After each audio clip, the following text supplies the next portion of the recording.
Good morning, everyone.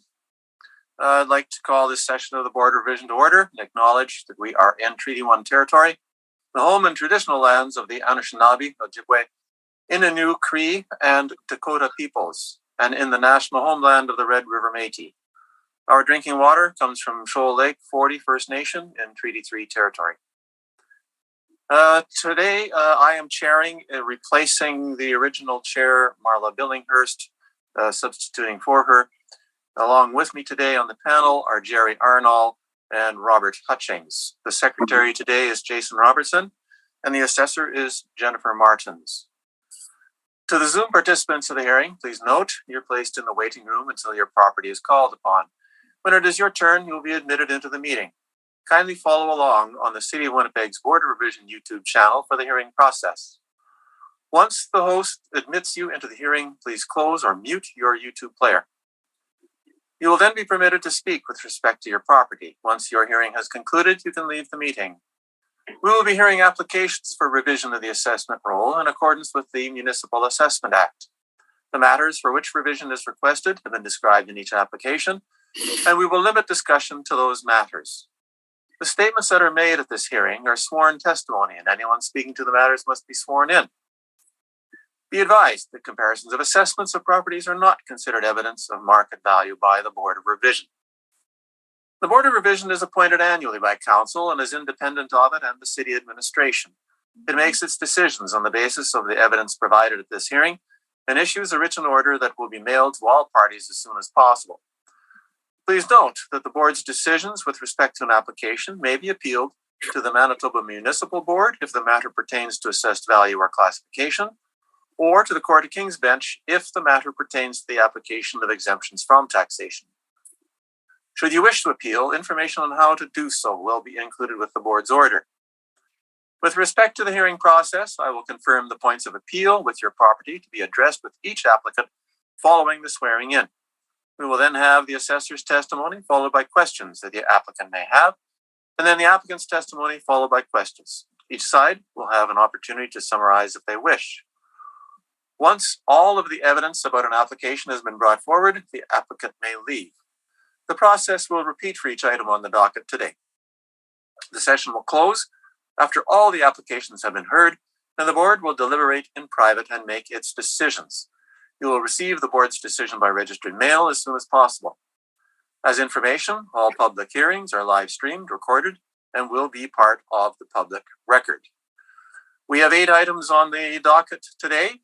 And Mr. Robertson, could you please affirm the assessor's and the applicant's testimony? Certainly. Madam Assessor, please state your full name. Jennifer Suzanne Martins. Do you affirm that the evidence you are about to give at this hearing is the truth, the whole truth, and nothing but the truth? I do. Mr. Johnson, please state your full name. Justin Sidney Johnstone. Do you affirm that the evidence you are about to give at this hearing is the truth, the whole truth, and nothing but the truth? I do so affirm. Thank you. All right. David Nishi Beckingham. Do you affirm that the evidence you are about to give in this hearing is the truth, the whole truth, and nothing but the truth? I so affirm. You may be seated. Applicant, please state your full name. Do you affirm that the evidence you are about to give in this hearing is the truth, the whole truth, and nothing but the truth? You may be seated.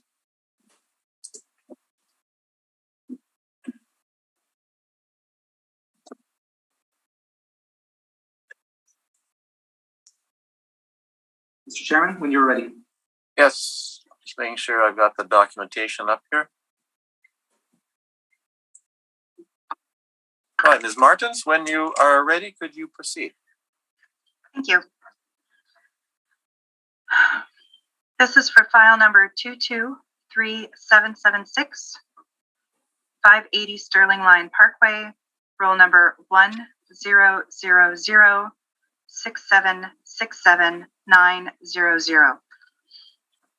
This is for roll year 2023 with a reference date of April 1st, 2021. The assessed value is $16,824,000. This is a CMRWC, a commercial retail warehouse center. It was built in 2012 with a wall height of 28 feet. The land area is 281,390 square feet with a plan area of 70,172 square feet. If we look on page 3, we have some rental comparables. They range in area from 57,312 square feet to 121,962 square feet. And they range in rent per square foot from $10.25 to $17.50. On page 4, we have the income workup.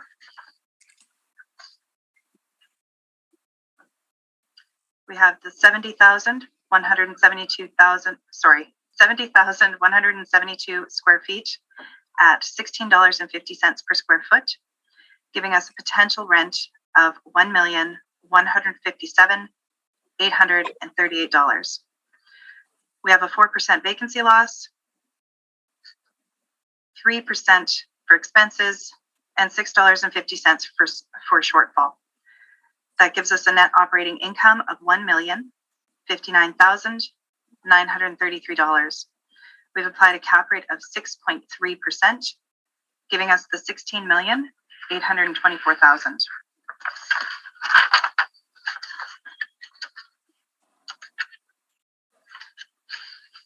If we go to page 11, we have some pictures of the property.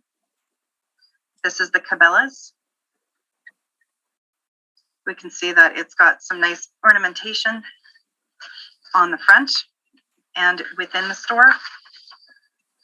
And on the last page, on page 12, we show more ornamentation in the store. You can see the beams on the ceilings, the decorative area for the food service or for the customer service there. And there's a map just showing where it is in location to Kenaston, the intersection of Kenaston and Sterling Lion. The red dot is where the store is located. Thank you. Thank you very much. Mr. Johnstone, do you have questions?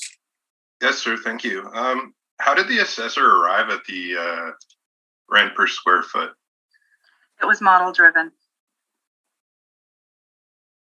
And is there an explanation of the model driven value, like how you arrived at that value in your materials? I can't seem to find it. I'm sorry. Oh, we have a computer program for computer assisted mass appraisal. And within the program, we enter in characteristics of the property that I've noted here, the parcel use code, the size, the area, the ceiling heights, the construction class, the zoning, various other information into the model. And our computer assisted mass appraisal system generates the values. Okay, but you're saying that these 2, 4, 6 properties are similarly situated or similar properties for rent comparison? I'm sorry, you're looking for the rent comparables? Yeah. I looked in our system for income and expense mailers that were sent to us. Yep. And I used similar PEC and similar size. And I looked for what I could find that was comparable for properties that were that they submitted our income and expense mailers. Okay, I'm going to actually pass my question, the remainder of the questions off to Mr. Nishi-Beckingham. Thank you. All right. Yes, just a few questions on some of these comparable rents. On your page 3, your 875 St. James, that's the Winners store that was redeveloped after the Target left. Is that correct? I'm not sure. 1065 St. James, that's a 1988 lease, right? Correct? Yes. Okay. 2305 McPhillips, that's the current step-up rate. That's not what the average over the term was, correct? That's just what they're currently paying from a step up from an older lease? I believe so, yes. Going to 7th and 5 Planet Road, that's the old Rona, now Lowe's, now Rona, I guess, based on the sale of Lowe's. But that was from an original 2016 lease. So that, again, that's just the step up rate. That's not the negotiated rate for current market. I believe that the step up would have been negotiated as part of the lease, but yes, that would be the step up. Yeah, so that was part of the original sale lease back in 2002 or back in 2016. I don't have the information that would say whether it's from 2002 or not. This is the information that was submitted with the income and expense mailers. Okay, so you haven't looked at prior information or the fact that these leases have been discussed numerous times over numerous years? I'm not given most of the leases. I'm given the information from the income and expense mailers that's submitted to the city. Okay. Same with the 1333 Sergeant. That's again the original sale leaseback of Arona. Once again, I was not privy to the information on the lease. I'm given the information from the income and expense mailer that's submitted to the city. Okay, thank you. No further questions on that.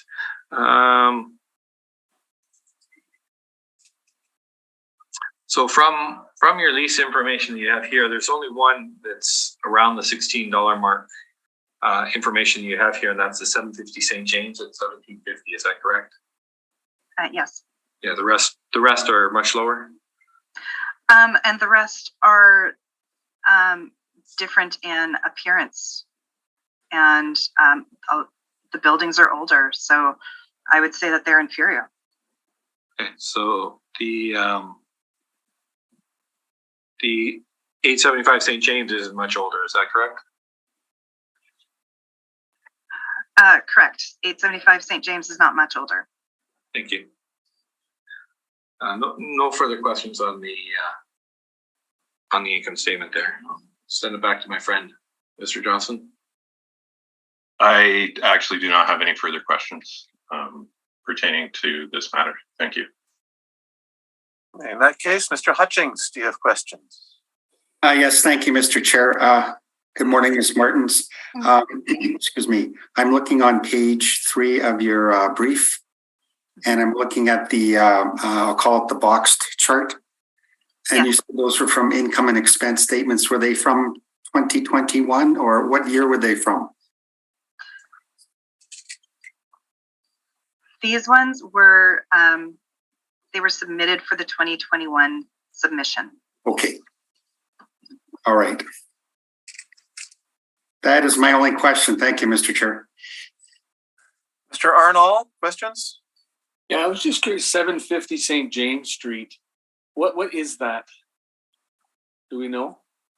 I believe that is later on our docket, is it not?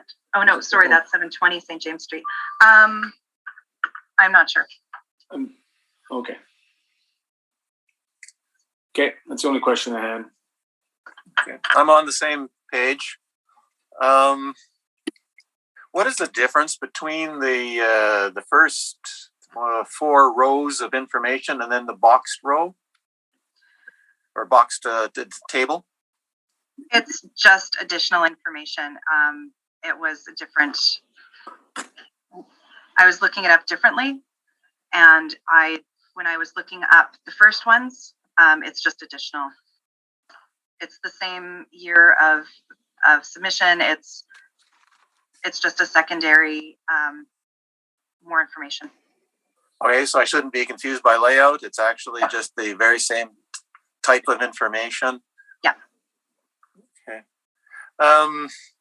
It is helpful to know what these places are, because offhand, I'm not entirely sure what 1120 Grant is, that sort of thing. Are you able to go through some of these and say what they are?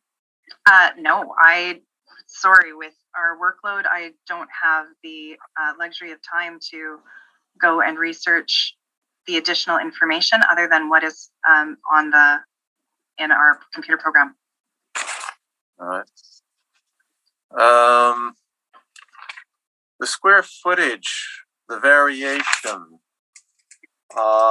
is from, what are we seeing? 57,000 to 121. Is that correct?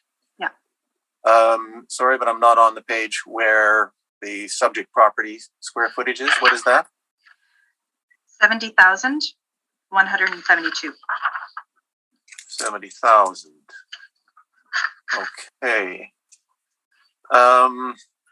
Are there some of these that you would be more reliant upon, given either their size or their rent, than other ones?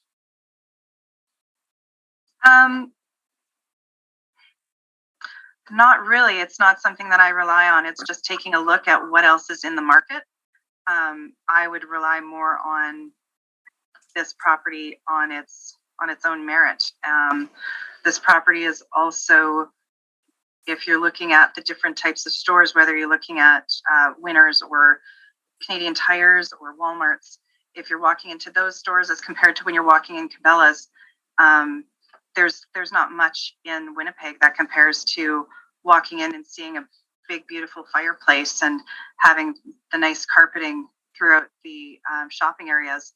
And if you're looking at the back, you've got that big mountain with all the stuffed animals. So it's more of a shopping experience than it is, and it's fairly unique in the city, I feel. Are any of those aspects like non-accessible parts, or are you really just referring to the actual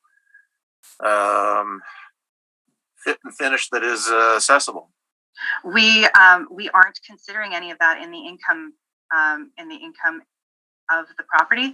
It is considered. We have it marked as average.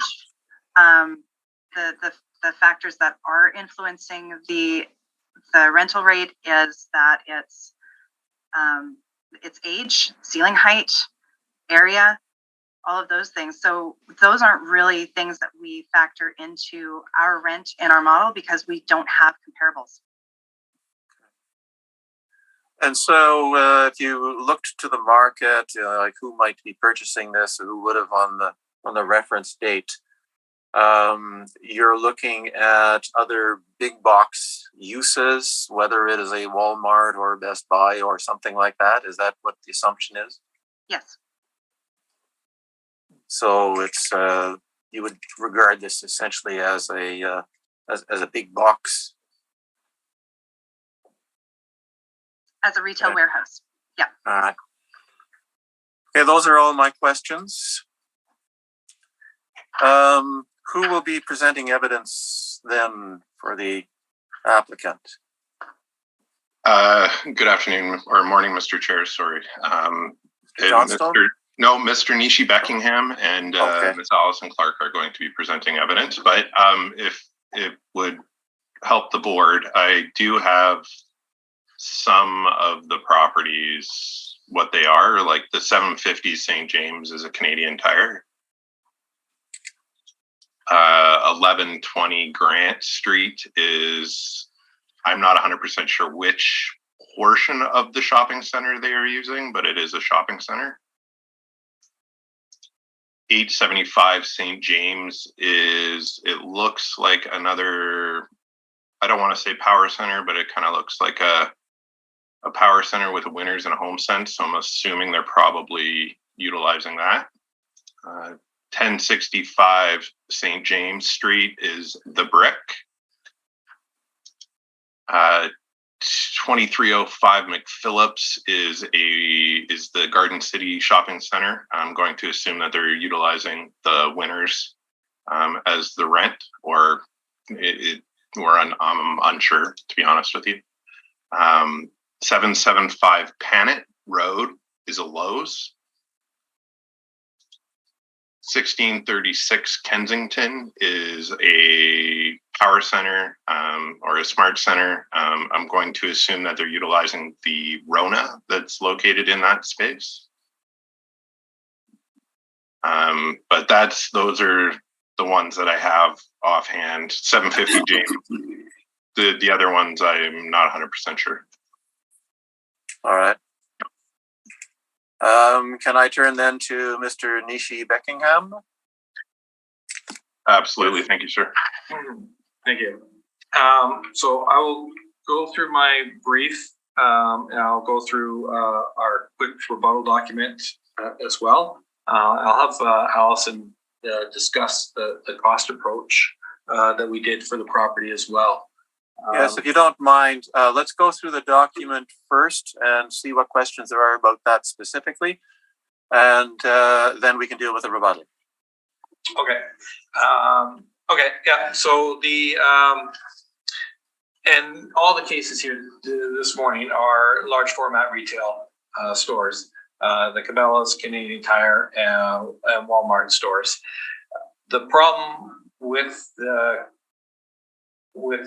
these is there isn't really any good current leases to assist us in coming up with a current market rate. We have a large number of older leases that have been renegotiated, leases that are based on sale leasebacks, leases that are based on build-to-suit leases. So when we take a look at that, trying to come up with a current market rent is difficult. So in order to do a check on the current value and the rent that we came up with, we do a cross-check with the cost approach. And if those two come out with similar values, then it looks like our income approach is appropriate. That's why we do a cost approach to check those values. So I will start on the brief just to cut it a little bit short. We'll start on the location on page 9 of 81, just showing the Google map of the Cabela's. It is you can see from the overview, it's a big box. But it does have some fancy features in the front store, in the front of the store, some of the branding that make it Cabela's. We can see that at the lower picture from the street view. Again, it's a big box with the fancy features in the front. Page 8 and page 10 on the electronic copy shows just its location in Winnipeg. And page 11 has got some interior shots. Again, there's a lot of branding that goes into the Cabela's, but the store itself does have some nicer features than what you typically find in a Walmart or Home Depot or Lowe's or Canadian Tire. Specifically, you can look at the lighting there. It's a more expensive type of lighting that they have. They do have a lot of branding of, add some wood finishings and that sort of stuff to make the Cabela's more outdoorsy and less big box like. But that's specifically branding for the store. So in our analysis, I'll take you down to just a quick on the retail overview on page 23.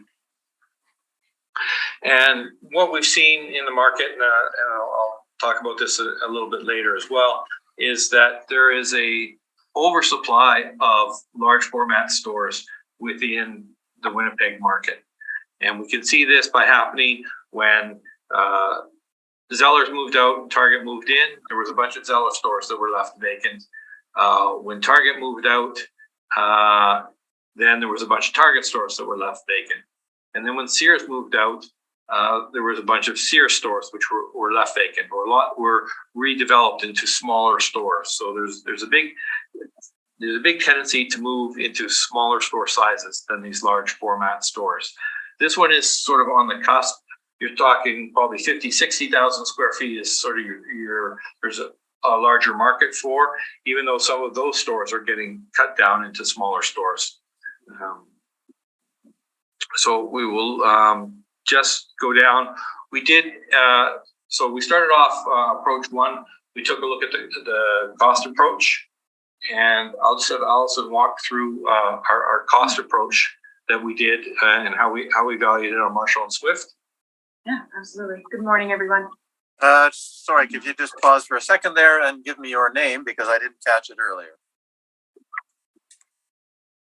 Make sure I can be heard. Am I coming through loud and clear? Yes, you are. Okay, good morning. My name is Allison Clark. Thank you. You're welcome. Proceed. So, as a support to our value, we reviewed the cost approach, and I certainly agree with what the assessor said earlier. When looking at this property on the greater market, we would consider it comparable to another big box store and average, because although it does have these branded finishes, that's really not relevant in the market for, say, a Dollarama. So for the purpose of this cost approach, we considered a big box replacement, average class S, which is a steel frame. And we put that into the Marshall and Swift online calculator with the square footage, 70,172, effective age of 2012. And that produced, I'll get you page 37 of our report has a summary here. The total cost, and this is a replacement cost new, not a reproduction cost new. Total cost, 6.9 million.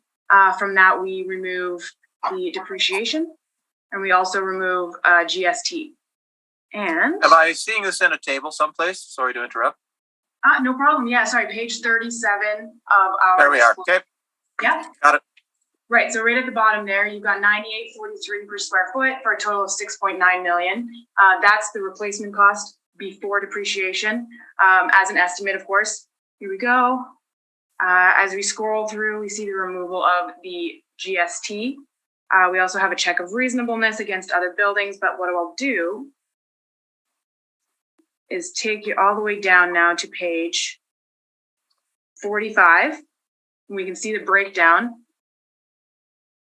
So the reproduction cost new here of 5.7, that's the 6.9 less GST, because of course GST is not accessible, and Marshall and Swift does include GST.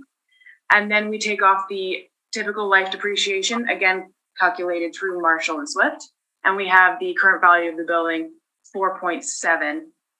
So at the end of the day, we have a current value of the store, 11.8, a replacement cost new. And of course, we do ultimately rely on the income approach, because that was that's standard for Winnipeg. Is that correct? Yeah, just to be sure about that. So that's how we got through the value of the structure. Great. And then, so we came up with a revised current value of the store based on we did a land analysis. We on that chart, we can see we came up with a revised value for the store of 11,829,000 based on the cost approach. So then we took a look at the income approach and tried to determine which are the most appropriate leases. If we look at page 50, there is a table there of all the large format retail leases that and the stores that they are that we could come across. Some of these are, just for clarification, listed on the assessor's report as well. So we have outlined them there. I believe we call it's 720 to 750 St. James, which is actually the Canadian Tire store. Depending on, there's two addresses for that place, so it always gets mixed up. I believe the assessor calls it 750, we call it 720. And that had a net effective rent of 1541 on it. The other one that shows up there is the McPhillips Canadian Tire, which shows up here at the 1043 a square foot. And what was the? Yeah, so that's the net effective, because these aren't original leases that started. These are the current step-up payments of leases. So those two leases specifically were quite complicated leases, and I've used this I've shown this analysis in the past, and I've included it again in Appendix F, which is on page 63. And we can see the 720 St. James was originally a lease that was signed in 2000. Excuse me, sir. Yes. Could you allow me please to get to page 63 so I can follow along with you? Thank you. Sorry, that's the difficulty with Zoom. I'm so I don't see people flipping pages in front of me, so I can't figure out where they are in the scheme of things. Thank you. So I've jumped to page electronic copy 63. Everyone there now? Yep. Not Maybe we should just keep going as we're flipping through here. I'm ready. Okay. I've got the two lease analysis there for 720 St. James and 2305 the Phillips. So 720 St. James was the original 2000 lease for 20 years. Partway through the lease in 2008, they did an amendment to the lease. And you have to remember what was happening in the marketplace back in 2008. And in 2008, that is when Target was coming into the marketplace, and a lot of stores wanted to put some money in revitalizing their stores, redoing their merchandising to compete with Target, because everyone was afraid of what Target coming into Canada meant. So these two leases were renegotiated at that time. Again, 8 years into a 20-year term, they renegotiated. They got an inducement of $1.8 million to revitalize the store. There was an expansion on the store area as well. And the new lease terms were $1,630 for 2008 to 2011 and $1,750 from 2011 to 2023. And this is what shows up on the assessor's report is the $1,750. That's the second step up, which again was a revised 2008 negotiation from a 2000 lease. And with the inducement, it comes out to a net effective amount of $1,541. The one at 2305 McPhillips, again, that's the Canadian Tire store in the mall there. They, again, 1998, was a 15-year lease. 10 years into the term, they renegotiated that lease. And they got $1 million inducements again to revitalize the store. And they had a 2008 to 2013 $11 a square foot, and 2013 2018 at $12 a square foot. And then they continued with options at the $12 a square foot for the store. They have I believe it is 6 5-year options at the $12 a square foot. They have and they got $1 million inducement, and they expanded the area slightly, and that gave a net effect of 1043.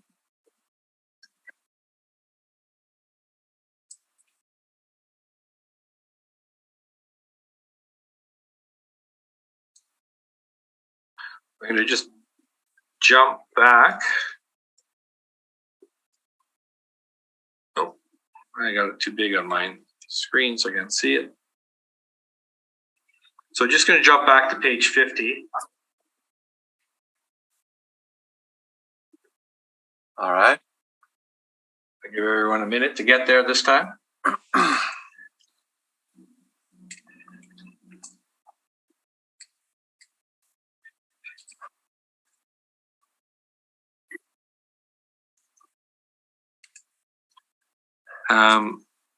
So we've listed all the Canadian Tire, Walmart, any other large format stores information that we could find that would be reflective of what their market rents would be. And in that chart, we've sort of given sort of the average size, average rent, and average rent for the over 30,000 square foot stores. We had a couple smaller stores in here as well that we got some rent information from. We talk about on page 51, non-market rents and ground leases. lease rates and inducements and how cash inducements need to be taken into account. How step-up rents and lease extensions are not indicative of current market rents. And on page 52, it starts at the very bottom there on built-to-suit leases and why built-to-suit leases are really a financing arrangement and not a reflective of a market rent. We did a quick review of the assessor's vacancy expense and capitalization rate. We're all in agreement with those with regards to what the assessor has put together. And so on page 56, we come to the conclusion of our market rent and our value. And from our analysis, we believe $12 a square foot is the correct rent to apply versus the assessor's $17 a square foot. And that comes out with a total value of $12,157,000. We compared the cost approach at 11 million on page 58, 11,800,000 versus the income approach of 12,157,000. Right. Mr. Onishi-Beckingham, do you mind pausing for just a second? Yep. Your final rent that you're using, I find where? Which page? Is on page 56.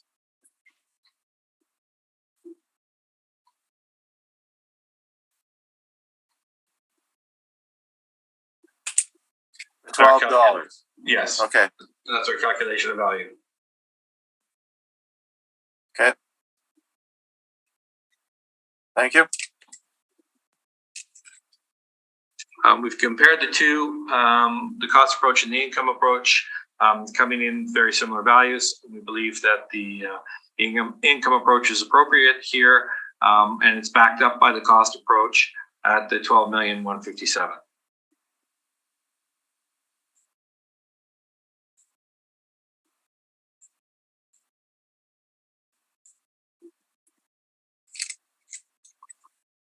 Is that it? And that's our submission, correct? All right. Ms. Martins, you have questions? Yes, please.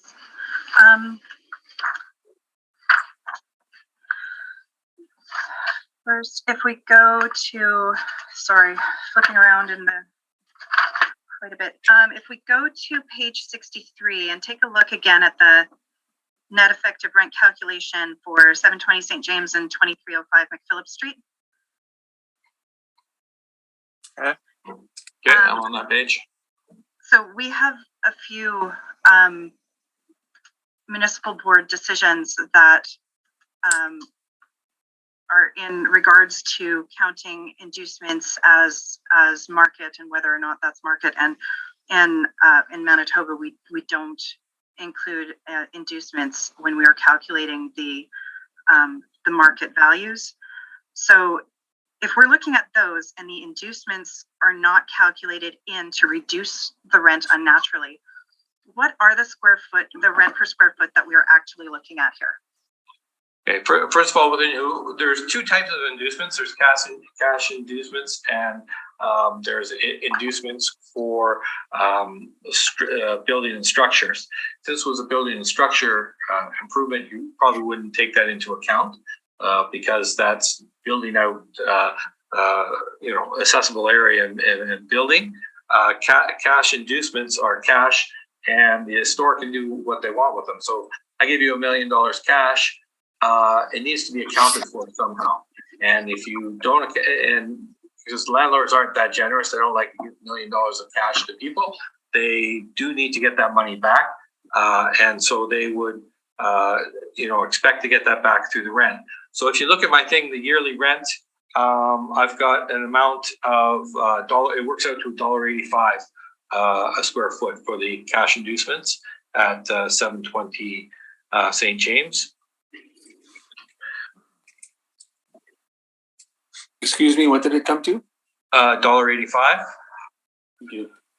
And then same thing for, if you look at 2305 McPhillips, yearly amount was $1.07.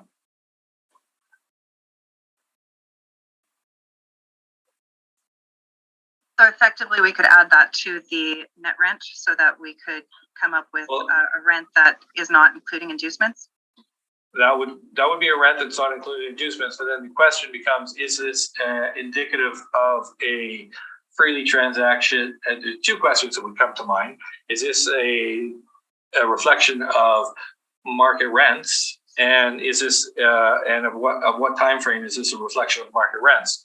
So as I stated in my testimony, this is a renegotiation halfway through a lease. So when you're renegotiating halfway through a lease, it's not a typical arm's length rent negotiation that you're dealing with. Both parties are already hemmed in by their current contract arrangements. And then the second thing is what was happening in 2008. And again, in 2008, that's when the Target was coming into the market, and everyone wanted to revitalize the stores, spend some money to make them look prettier and to change the merchandising so that they could compete in that market. And that is certainly not the market today, or as of the valuation date for this assessment. The Target has left, Sears has left. There's a glut on the market for these large format retail stores. Okay, that's sort of answering the question. Now, if we go over to page 50, and we see your chart of rents, of your lease rates per square foot, are these the only two that are including inducements, or are there a number of them that are calculated differently than what we have in our records due to inducements? No, the other ones don't have inducements in them, as far as I know. Okay. Now, if we looking at the calculation for the cost.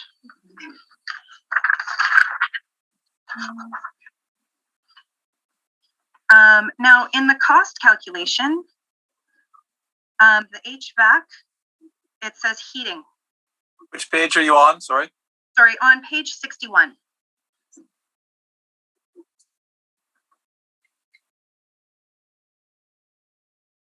Thank you. Okay, so on page 61, if we're looking down, it says that it's as a discount store, and we look down in system, and it says HVAC, and it's heating. It's my understanding that Cabela's is also air conditioned. Is Cabela's air conditioned? I believe that it is, yes. Okay, so is this the cost for heating, or is this the cost including air conditioning? This will be, my understanding is that this is both. This is a heating and air conditioning HVAC unit that does it all. It's my understanding when it includes cooling that it also says heating and cooling. Is your Marshall Swift different than mine? It likely isn't. That's definitely something that I can look into. Okay, so if I we believe it says package unit that includes heating and air conditioning, does it not? Okay, my Marshall Swift says heating and cooling separately. There's two different codes in Marshall Swift. There's one for heating, there's one for air conditioning, and I believe there's one for package unit, which includes both. Okay. Now, when I state that for the income, we just consider the property to be equal to the others, and we're not factoring in the rent increase for any ornamentation. That isn't necessarily the way it would be for costs, though. So, did you factor into your cost calculation any calculation for ornamentation? It would be the ornamentation that's included in the average occupancy here. So that would be. Okay, so David said that there's more expensive lighting in this property. So did you factor in that the lighting was more expensive lighting into your cost? In this cost, there is not, it's not factored in. Okay. David also said that throughout there was finishing to make it more outdoorsy. Was there any of that factored into the cost? No, we did not factor in the additional branding.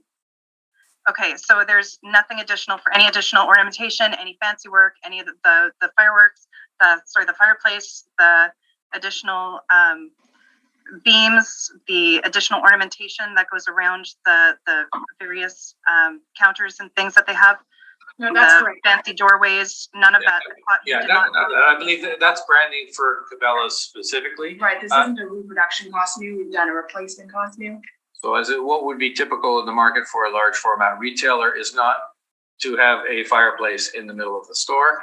That is Cabela's things that they do have, and in the market, unless you're another Cabela's, you're not going to want that in the marketplace, and it's not going to be reflected as value. So we did what's typical in the market, typical replacement cost, not a reproduction cost.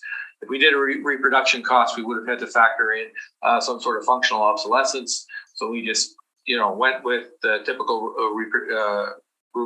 replacement cost new versus reproduction cost. Okay, so just so I understand, the cost valuation at, sorry, looking for where it is in your form here, at 11, the cost value at 11,829,000, that is not reflective of what is actually there. That is reflective of a generic retail warehouse store, not reflective of Cabela's. Correct. That is a replacement cost new, not a reproduction cost. Okay, but wait, replacement as like not what's there. To replace what was actually there would be a reproduction cost, and we did not do a reproduction cost.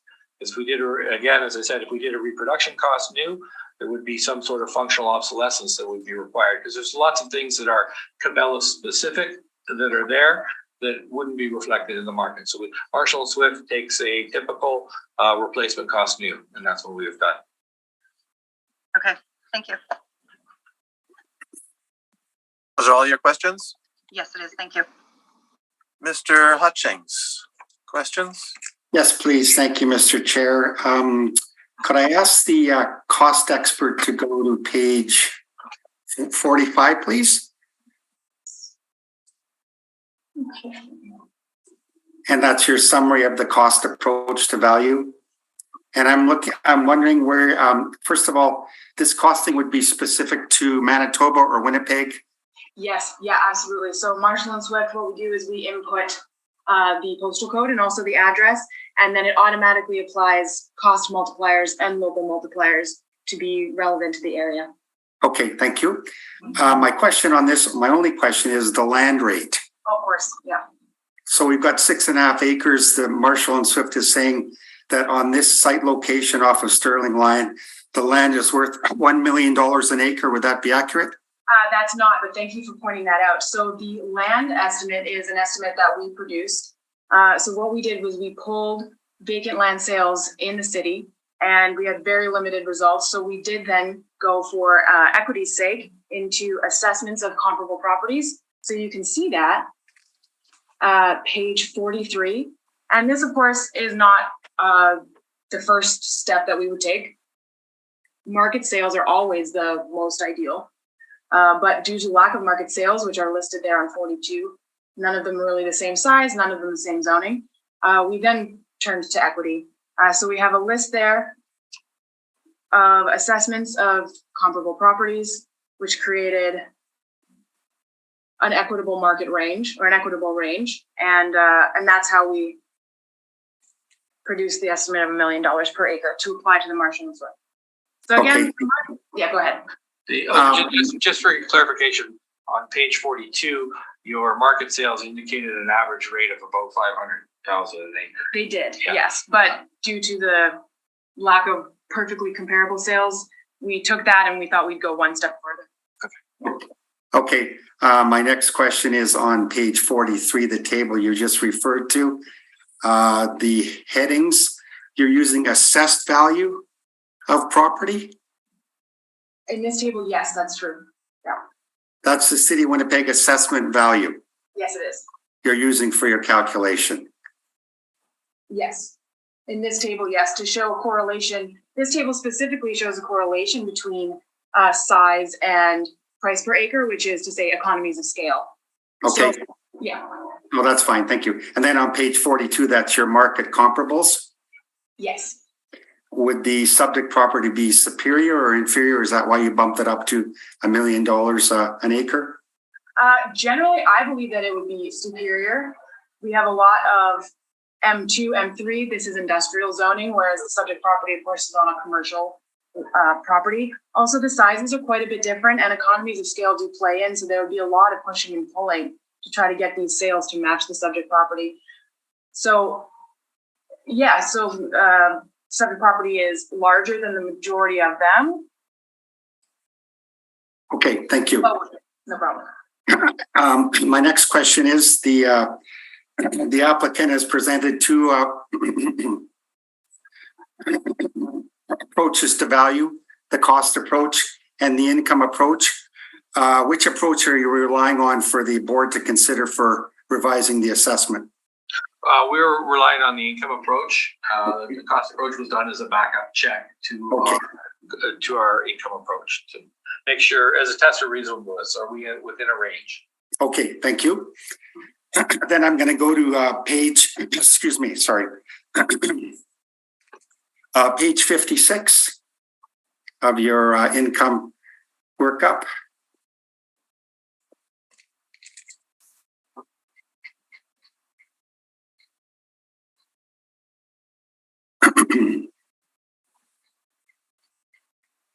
And in your workup, first of all, I'm a bit confused here, but I guess it's probably a typing error. It says Walmart store. Yes, I just noticed that when you brought us to that page. Okay. That is an error that slipped through many eyes. I apologize for that. Okay. As you can see, we use the same template for these. Yeah. Okay, so you've decided, you said the assessed rent is 17. You're referring to the assessor assessing it at 1650, is that right? Yes. Okay. Thank you. Yeah. And the market rent you're using is $12 a square foot. And then you go ahead and use the assessor's parameters for vacancy, expenses, shortfall, and the cap rate, I believe. I'm not sure. Can you explain where you're getting the $12 a square foot from in summary? Yeah.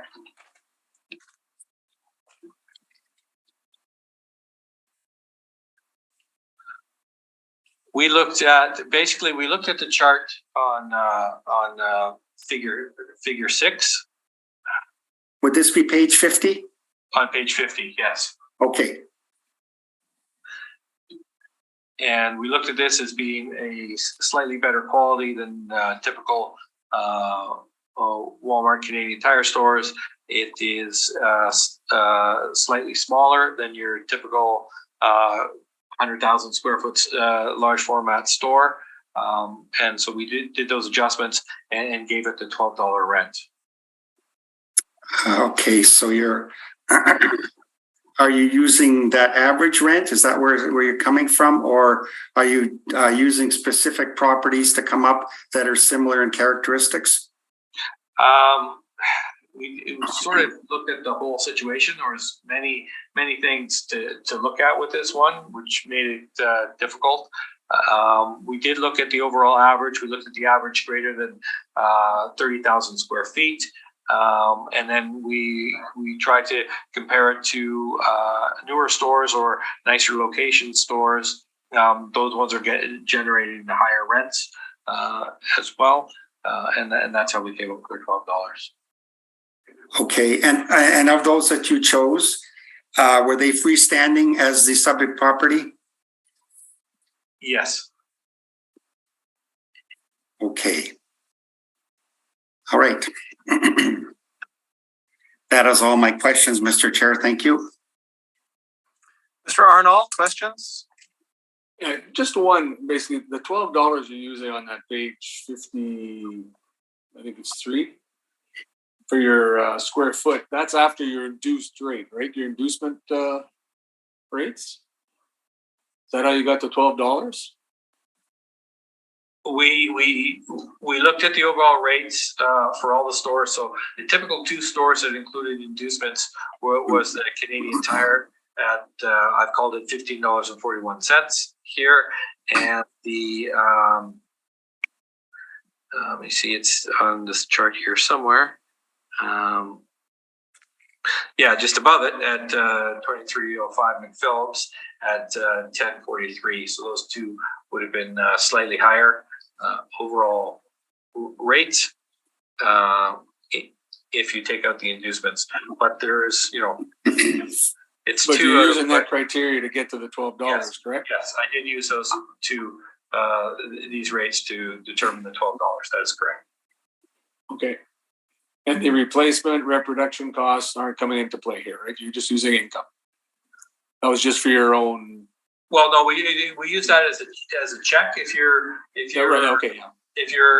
cost approach ends up being quite a bit different than your income approach, then you have to take a look at both of those approaches again and see if there's errors in the valuation or how you came about with those numbers, because the principle of substitution, which is the cost approach, should reflect a value similar to the income approach, or you're gonna, or else if there's a huge difference in value, you would see tons of buildings of large format stores, which you're not currently, right? Okay, but when you say replacement costs and you're giving them a lower rate, and you're saying it's not a reproduction cost, but then if you go by your term on replacement, you're just replacing the shell. Nothing different. No, you're replacing what's typical in the market. So there's typical finish in the market, and that's what. But you're not replacing this building. I'm not doing a reproduction cost. I'm replacing what's typical in the market. Okay, that's all the questions I had.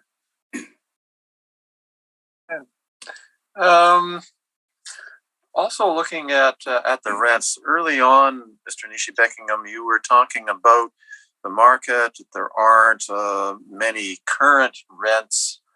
Some of these were obviously relatively long-standing, but is that more typical of this type of building than other leased space, or is that just similar to whether it is smaller, different purposes, retail, that sort of thing? Is there something peculiar about the big boxes that means that there are relatively few currently negotiated or recently negotiated rents? Well, what's specific about the large formats or large square footage stores is that they have been, when they're coming up for lease, is they've been shrinking them down in size. They've been redemising them. When a participant moves out of the market, a lot of the stores get cut up and moved into much smaller sizes. And if you look on page 19 of my report. Just a minute.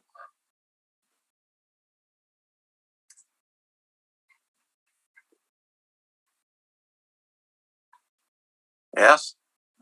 I talk about what happened to the Sears locations. And again, all those ones were cut up into smaller stores and weren't taken, they weren't taken over by big box location. If I look at the Target stores, again, one of them was taken over by a Walmart, but most of them were cut up into smaller stores.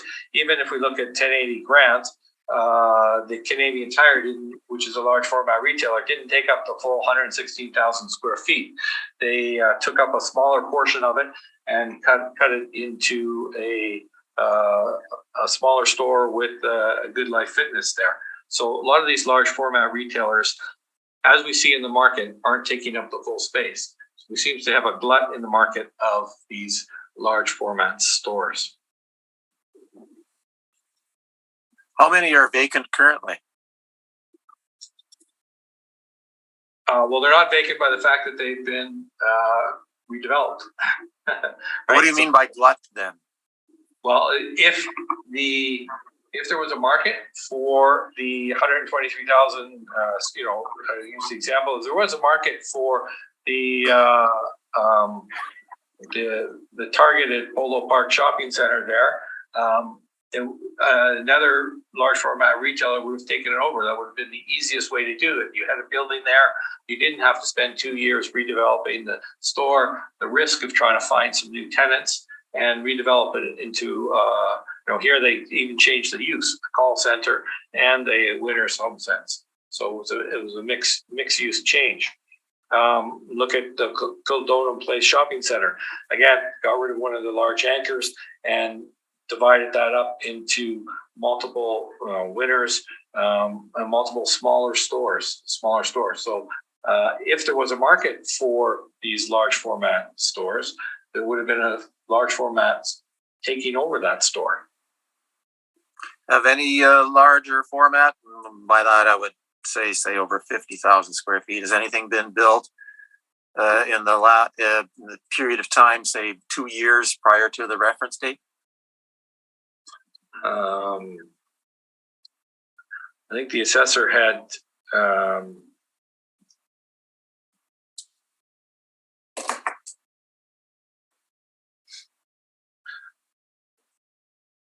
2 years would have been 21.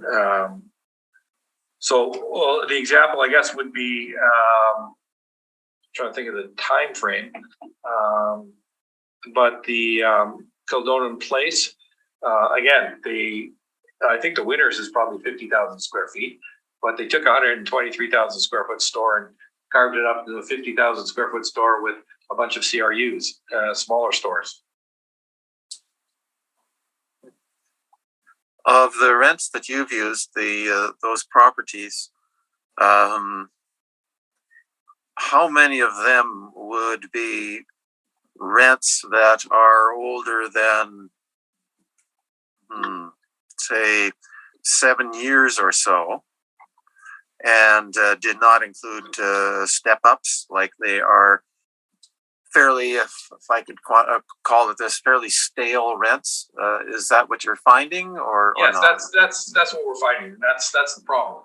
If we had 3 rents, then the assessor and I wouldn't be here because we could agree on what a typical rent would be. That's the problem, and that's why we did a cost approach backup to the value.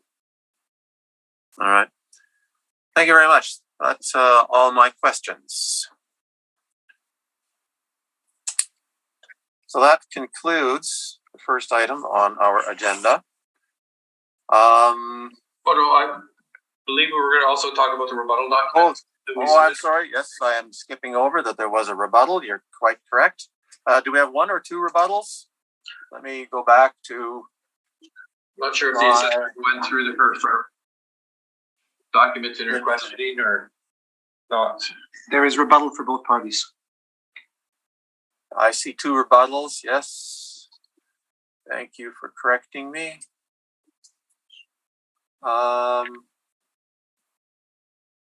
Okay, so I'm seeing listed here, Stephen.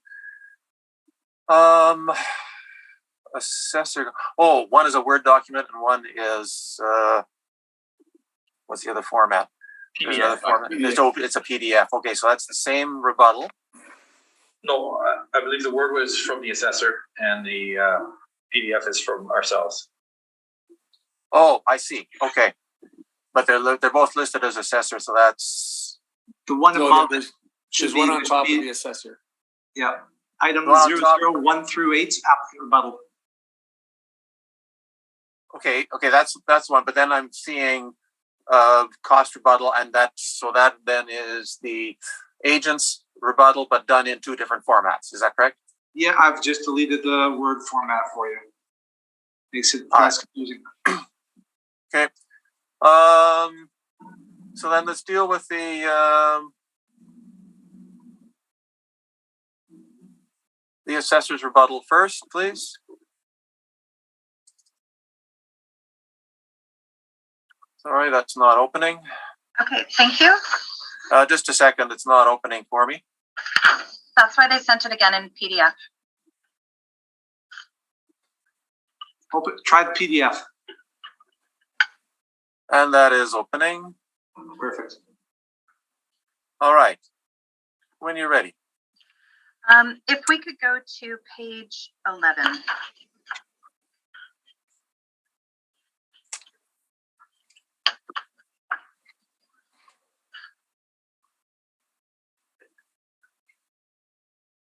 Okay. Now, I understand that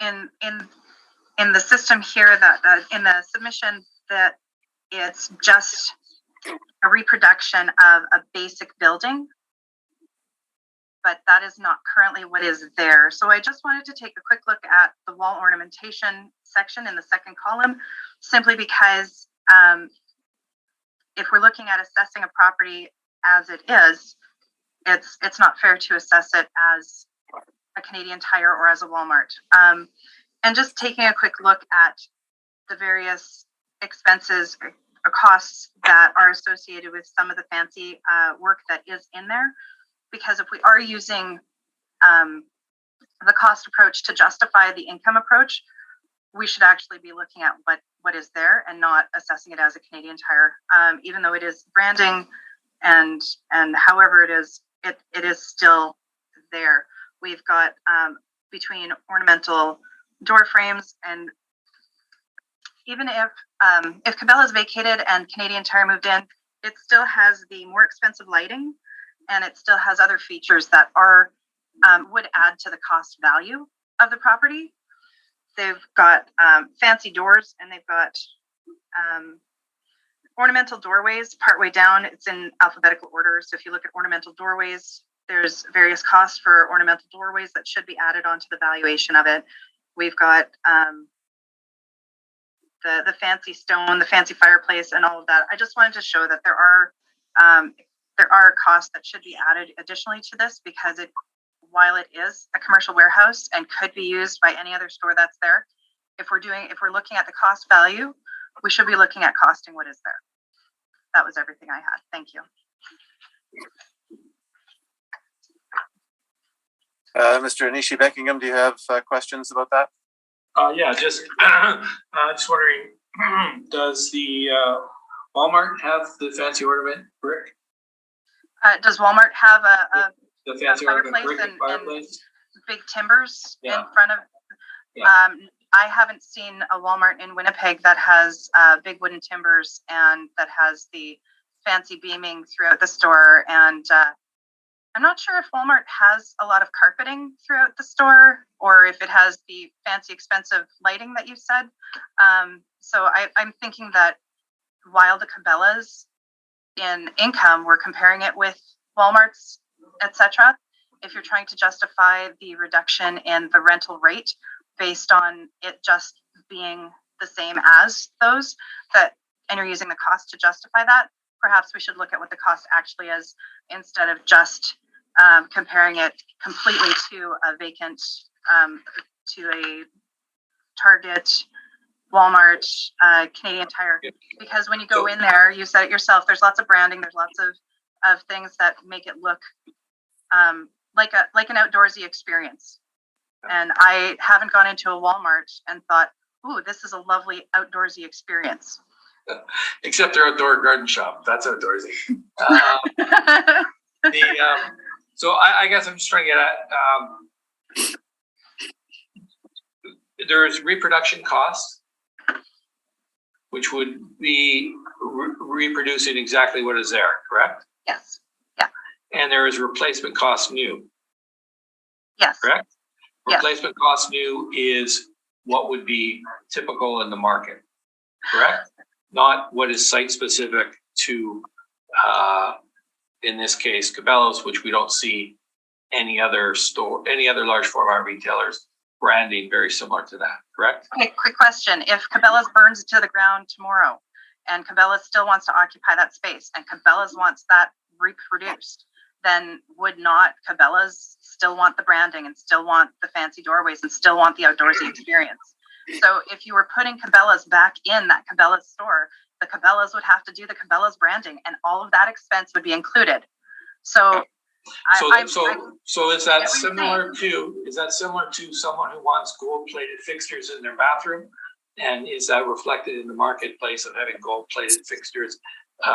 Would the market recoup those? Cabela's may want to spend money on their store for business reasons, but that's not what is real estate reasons and what is typical replacement costs, right? That's reproduction costs. They're two different things, are they not? I think you're taking it one step further to make it sound ridiculous. If I had a home that had timber beams in it and my home burnt down and I was replacing it, I would want the timber beams. So if Cabela's burns down, they're not going to put Canadian Tire there and walk in. So we're talking about you're justifying a significant reduction in rent based on comparing the property to Walmart, and Cabela's is superior to Walmart. You're even using standard, whereas if you're looking at sorry, hang on. Okay, I'm not quite done yet. I thought you answered my question a long time. Mr. Nacy Beckingham, if we're looking at please, she has the quality of the property, and you said, Nancy, if we look, sorry, let me find the page in my rebuttal.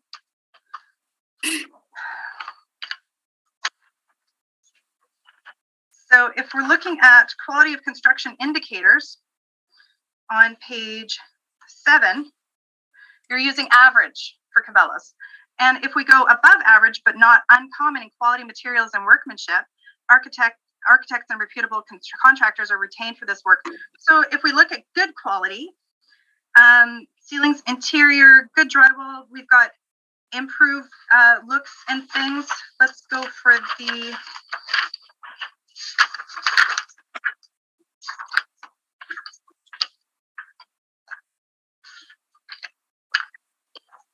okay, if we look at the calculator method, and we're looking at warehouse discount stores on page 19. So we're talking about this store, it's a class S. Average would say adequate lighting. But you said more expensive lighting, right? So more expensive lighting would be a good property. So perhaps we should be factoring that in if you're talking about the cost and how the cost of the property justifies reducing the rent significantly. Maybe we should look at improving the cost valuation to a good property instead of an average property. So if you look at your page 19, quality S,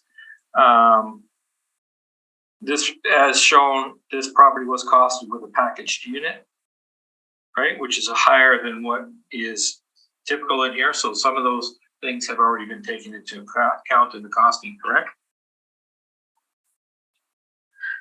They're looking at, hang on, you're looking at for whether it's good or whether it's average. So maybe it should be classified instead of as a class C average, maybe it should be classified as a class S average. Maybe it should be a class S good. Have you factored into the cost the additional lighting? I believe if you look at the package AC has already been taken into account. And just a final question on what you were saying. You are looking at specifically value to Cabela's, correct? You're saying that if Cabela's burnt down, Cabela's would want this. So that's specifically value to owner. Is that correct? Yes. Is that not what is there currently? So you are specifically valuing value to owner, correct? Yes, because we're here at a board hearing for a specific property and we're looking at it specifically. Yep, value to owner. Thank you. That's all I needed. Mr. Hutchings, do you have questions? I do not. Thank you.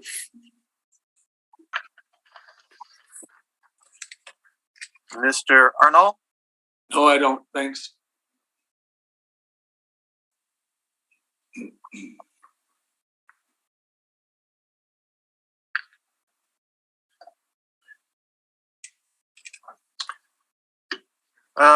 Ms. Martins, there's been talk about replacement versus reproduction, value to owner versus value in the market. what direction do we have in Manitoba emanating principally from the municipal board on where the dividing line might be between reproduction and replacement, and whether we are considering value to owner as well as value in the market? I'm not sure. However, this isn't value to owner, this is site specific, which is what we're looking at today. It's site specific. It doesn't matter who the owner is. I'm looking at the building and the condition and quality and construction of the building as it stands, because this is a site specific valuation.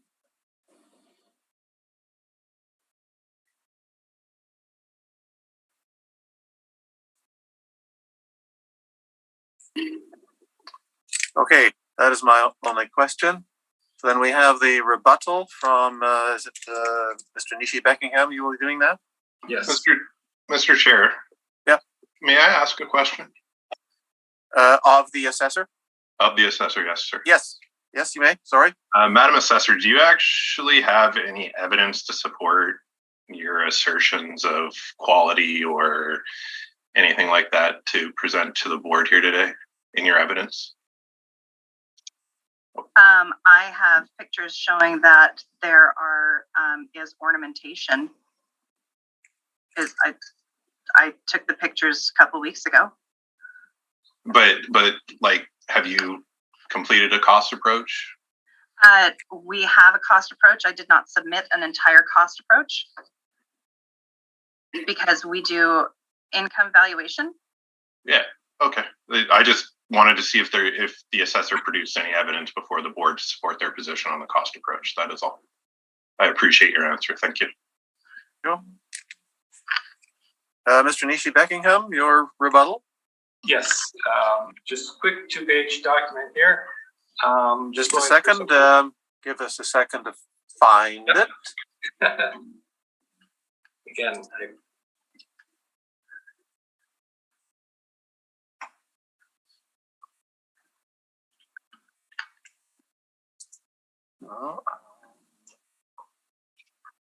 it'll be labeled item 00, 1 through 8, applicant rebuttal. Yes, I've got it.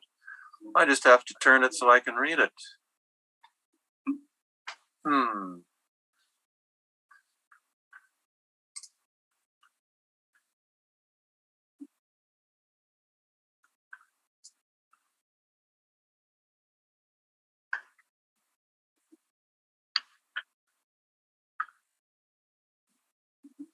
All right. Who can clue me in as to how to turn this download? There's a little half circle on the bottom there. Are you using Adobe? Mr. Chairman? Yeah, that's what I'm trying to figure out. I'm not If sure. you're using Adobe, go to the View tab.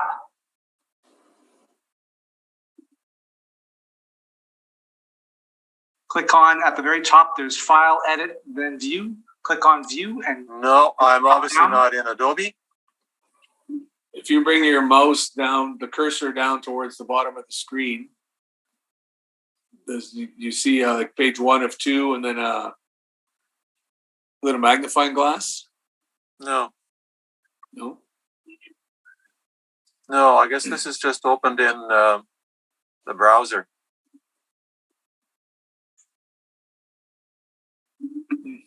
If you're in the browser at the very bottom, which browser are you using? Edge? Just a second.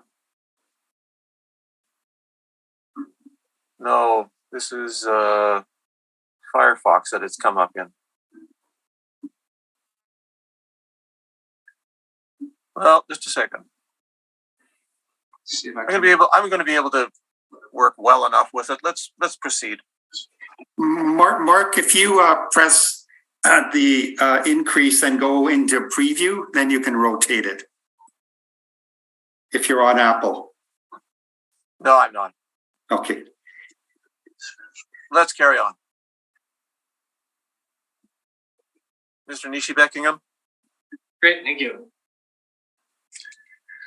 Just wanted to go through the assessor's bottom bracket ones on there, and of their comparables. Just talking about 775 Road and 1333 Sargent Avenue, and that's on. Those are also referred on page 2, the Rona Revy portfolio. This was a large portfolio sale with leases built on 20-year fixed rates with increases every 5 years. And the sale was back in 2002. And these are finally we're coming to the end of these leases. So the 2016 to 2021 isn't actually the current lease rate on these. They go back to 2002 as a 20-year lease, and that was part of a large portfolio sale leaseback development, not indicative of current market rents. And then I've got 1636 Kenniston, which is Arona, and that was back in 2007. And again, that's the current step up. That was a built-to-suit lease. And in my brief, I've gone through and explained why built-to-suit leases aren't examples of market-derived rents. They're a financial transaction. Again, not a typical lease. Talking about 1065 St. James, that's a 1988 lease of a combination warehouse retail store. Not really, other than the size, not really reflective of current market rents as of the valuation date. And then I pointed out 750 St. James and 2305 McPhillips, which were step-up rents, not the net effective rents, and we've already discussed those ones, so not too many there. I have some other leases that I thought the assessor might have brought in on some of their other ones, but I just wanted to go to some of these ones here to show that there is a market for the grocery stores, and we can see that there are some new grocery stores. Grocery stores aren't similar to large format retail stores, and some of the grocery stores are good examples of tearing down smaller, two of them, the bottom two, Pembina Highway and McPhillips, where they tore down the Zeller store, which was the larger format store, just to build the smaller format grocery store. And not similar. Again, newer leases, but not built to suit specifically for a grocery store and not a large discount store. And that's my rebuttals. Ms. Martins, questions? Nope, thank you. Pardon me? No, thank you.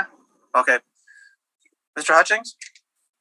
Yes, thank you, Mr. Chair. Just to understand from the applicant, you're saying that step-up leases are not indicators of market comparables? Correct. So if you look at what a step-up is, if I sign a lease we'll use the Rona, for example. No, that's okay, sir. That answers my question. Okay. And so just to follow up on that, you're saying that only, as the chair indicated, only stale leases are indicators of market value. Yes, that's all we have. That's all we have in the current time. That's correct. Okay. Thank you. That's all my questions. Mr. Arnold? No questions at this time. Thanks.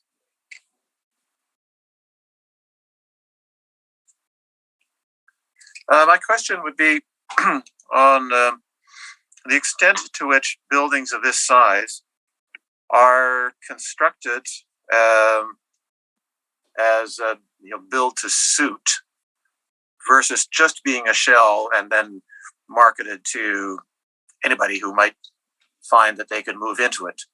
I take it, Mr. Nishi-Beckham, that you're saying that build to suit skews what the lease would be. Am I understanding this correct?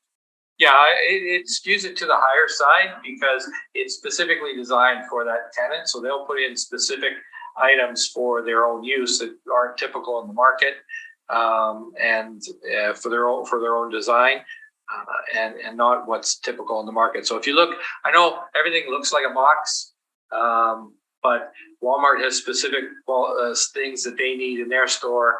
Rona will have specific things that they'll need in their store. Cabela's, as we talked about, has specific things that they'll need to have in their store. And when they do have built to suit, a lot of times it's on a turnkey basis, and they'll just walk in and say, here's our store. Some of them, that's why you have to go into it and analyze them. Some of them are based on, okay, we'll do typical build out and you guys can finish up the rest, which would be more indicative of market. You can do your own branding and all that stuff on top of it. Then if generally speaking, they're being done as build to suit, don't those leases essentially form the market if that's generally what's being done? They're not all built to suit. They say you have to go in to figure out which ones are built to suit and which ones are typical financing arrangements and which ones are more typical. Yes, we'll lease you this Walmart store. We will build it out to shell, and then you can take it from there, which would be a more general. So if Walmart moved in, or if a Rona moved in, or if Cabela's moved in, building out to shell without their specific branding would be a built to suit, versus full turnkey built to suit, where they say, great, you'll do everything, and we'll just walk in and put our product in there and start selling it today. That's the full built to suit. So you have to go in and figure out which is built to suit on which circumstance. It's a heavy analysis, and it needs to be looked into for each one. Thank you very much. Now, unless I'm wrong, I think we're finally done with item number 1. And we can proceed to item 2, but I suggest we take a 5 to 10 minute break first before we do that. Okay, we will now proceed to item 2 on our agenda, which is 1711 Kenniston Boulevard. Ms. Martins, when you are ready.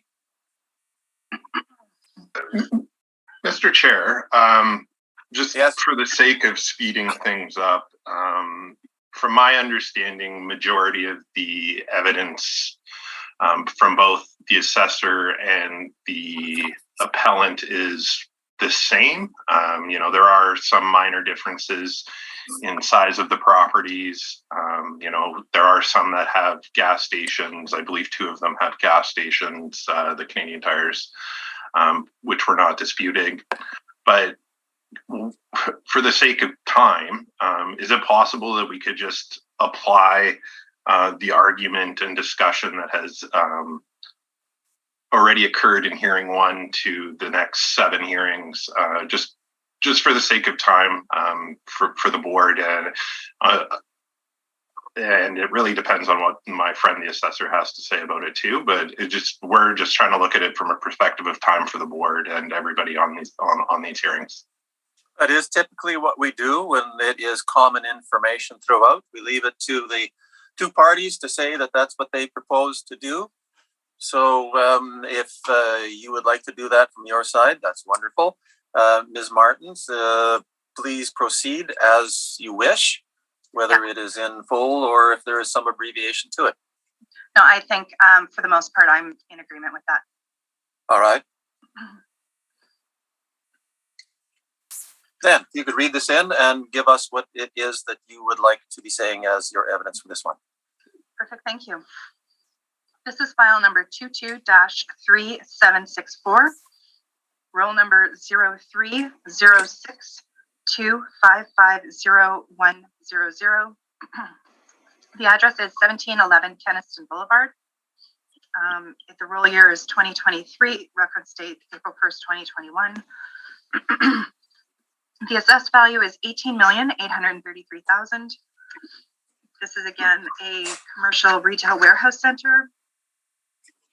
We have a range of years built, 1999 to 2018, with wall heights of 17 to 27.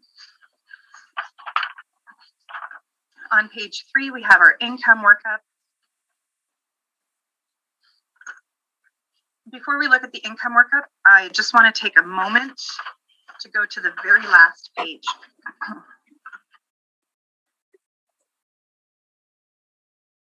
38? Yes, page 38, please. So, excuse me. The bottom picture, we see the Canadian Tire. But the top picture and the middle picture, we see the other building, and that building is included on this roll number.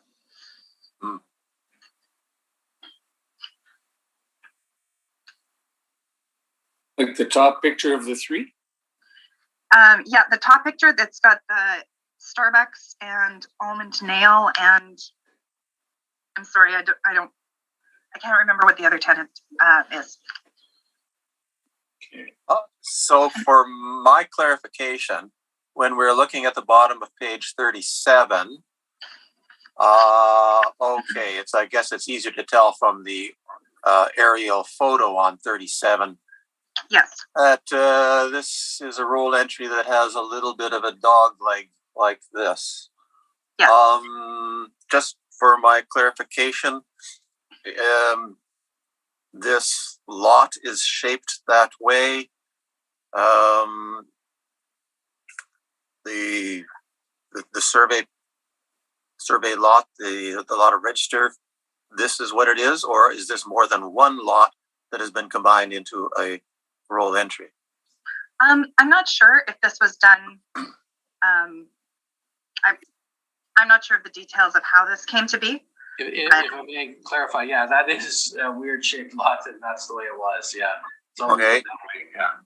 That is the lot. That full lot is owned by Canadian Tire Corporation? That is correct.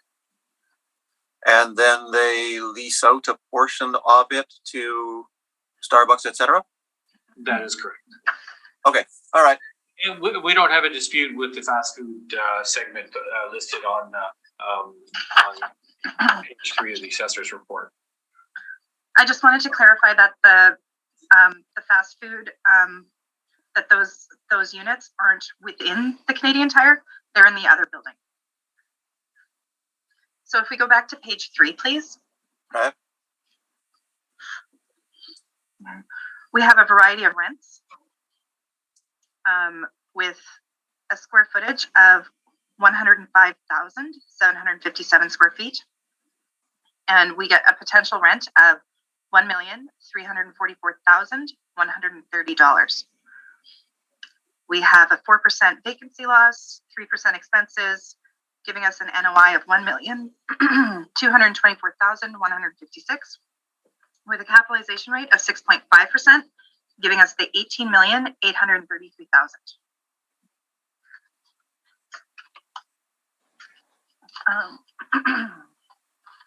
I think that's everything for me. All right. Then, who wants to start amongst the agents here? There's questions.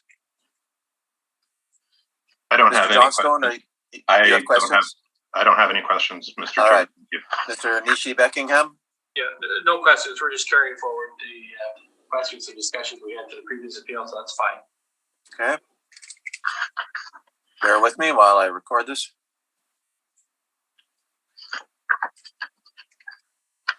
Ms. Clark? The same. No questions. Then I'll turn to the panel. Mr. Hutchings. My only question, Ms. Martins, is could you give us the blended rate for your workup on page for the lease for the for page 3, the rents you're using? Well, I'd like to say that I don't think a blended rate in this one is fair based on Okay. type of property. So we've got $12 per square foot for the Canadian Tire section, Okay. with $7.10 for some mezz storage space. And the other building, it's ranging from $34.15 to $35.92. But again, it's comparing apples and oranges. So giving a full blended rate would skew what Okay. it actually is and would look funny.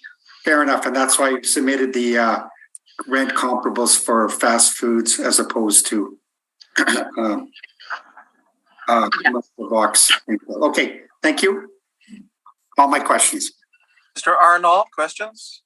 No, it's been answered. My question was the blended rate, but okay, it makes sense now. Okay. Ms. Martins, sometimes there are multiple income streams. In this case, why isn't there a separate income stream for fast food versus the retail warehouse? And sometimes there's different cap rates on the different income streams. Why is this one done this way?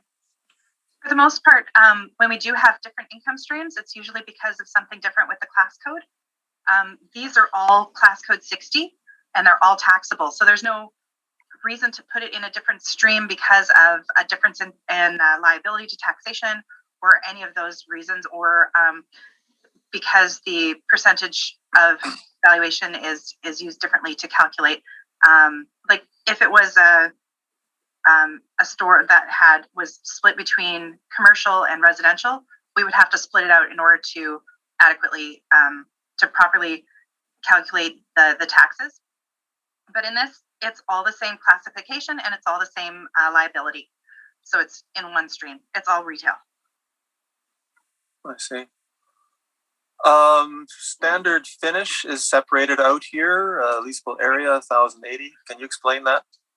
I believe that's the other tenant because that might be the nails, because that's C2. So that is just standard retail. So like a standard finish retail. So that is probably the manicure place where there are 3 premises there. Pardon me? There are 3 premises in that building? Yes. Okay. So there's the Starbucks. There's something in the middle. I'm assuming it's a restaurant because we've got the 2 for fast food. And then there's a nail spa. So that wouldn't be a fast food place.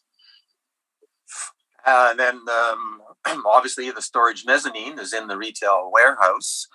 What is it actually used for? That might be for like, I haven't looked at what that would be, but I'm assuming that's a storage place in the back, like the back warehousing space that they have. That's not, it doesn't have the finishes used for the typical out front retail. Okay. And is your rent differentiation there 12 to 7? Is that typical where there is a mezzanine in this type of building, or is that split different? It's typical of like warehouse spacing.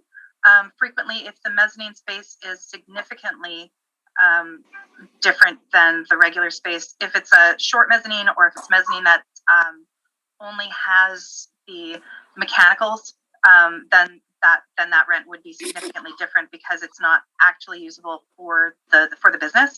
This is indicative of a space that would be still used for business, but not necessarily for having public in there. Okay.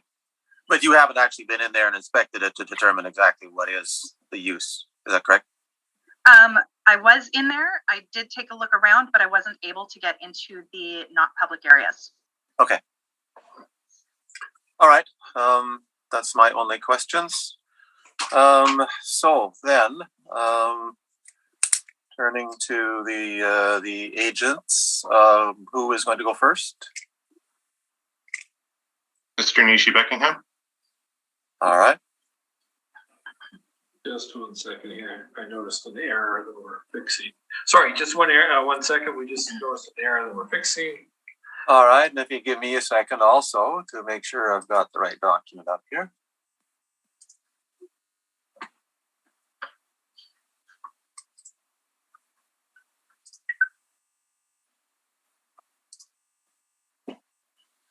Okay, I'm fine.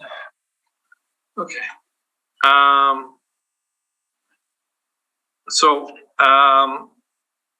Yeah, this is Canadian. Actually, if we go to the assessor's brief, would be the easiest way if we're carrying forward everything. I just want to go through their page 3, and just for clarification that the board did have some discussion and question on. And that's where we noticed an error in our part as well. So we just want to go through and fix these here.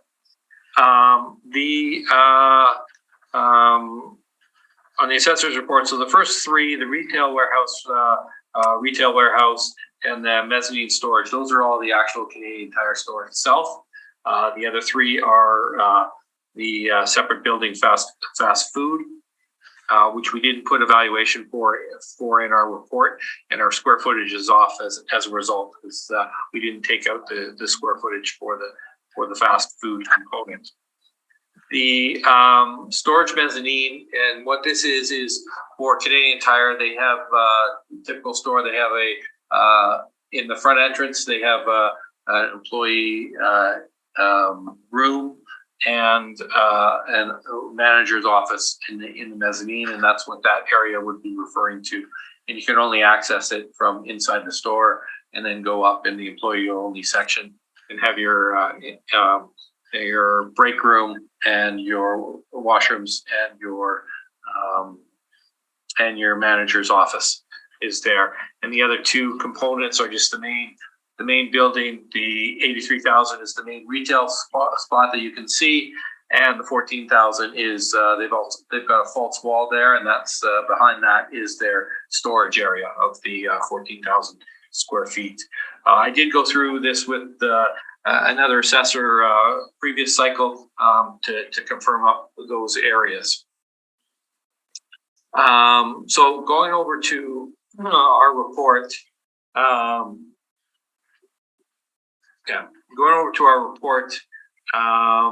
if we look at our income approach on page 56, this is where we did the error and we just put in a blended rate for everything, where we thought it was an overall blended rate, and didn't take into account that it was a separate building for the fast food locations. According to my calculations, when you fix the square footage now, just again, we have the same typo calling it a Walmart store. It's a Canadian Tire store. Looks like we didn't catch this error on any of them as we read through them many times.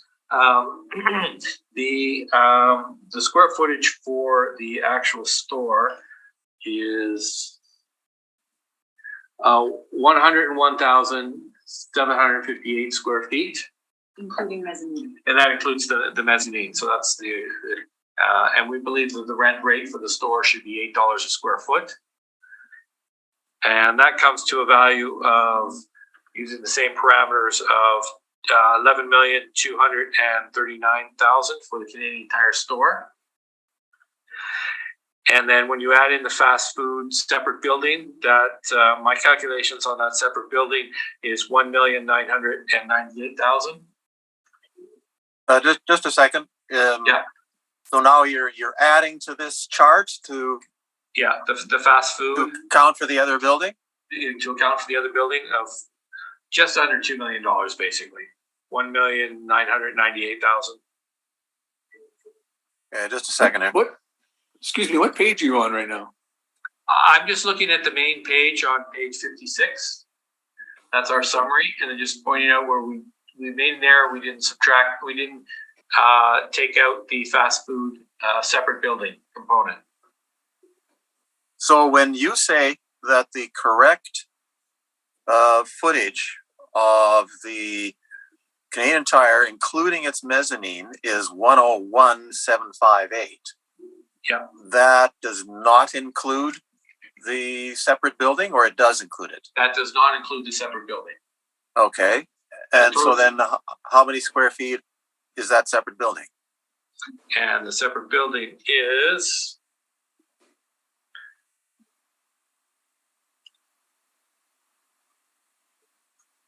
right. Just go. Do you have it? Yeah. Oh, I can't see. I'm blind. 3,999. Almost 4,000 square feet. 3,999 square feet for the separate building. All right. And that matches the assessor's evidence here as well. Yeah, and that matches the assessor's square footage. Okay. And the assessment on that 3,999 that you're seeking is? we are agreeing with the assessor's calculations, and I believe the calculations I worked out to are roughly 1,998,000. 1,998,000. Yes.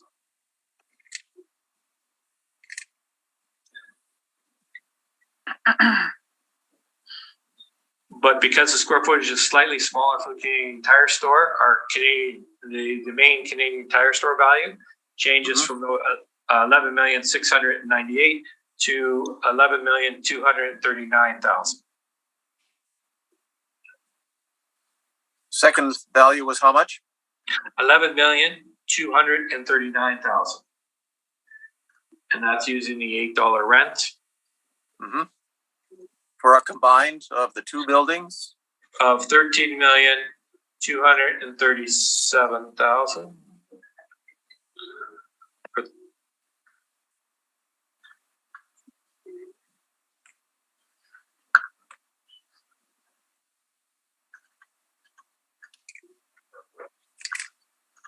All right.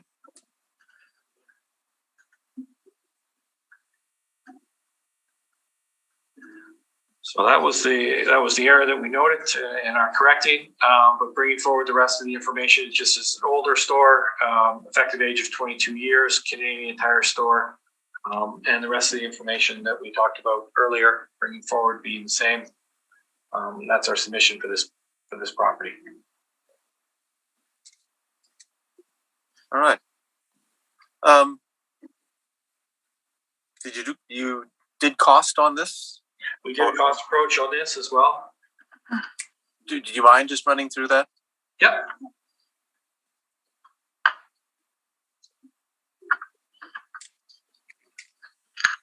That'll be on page 45, our cost chart.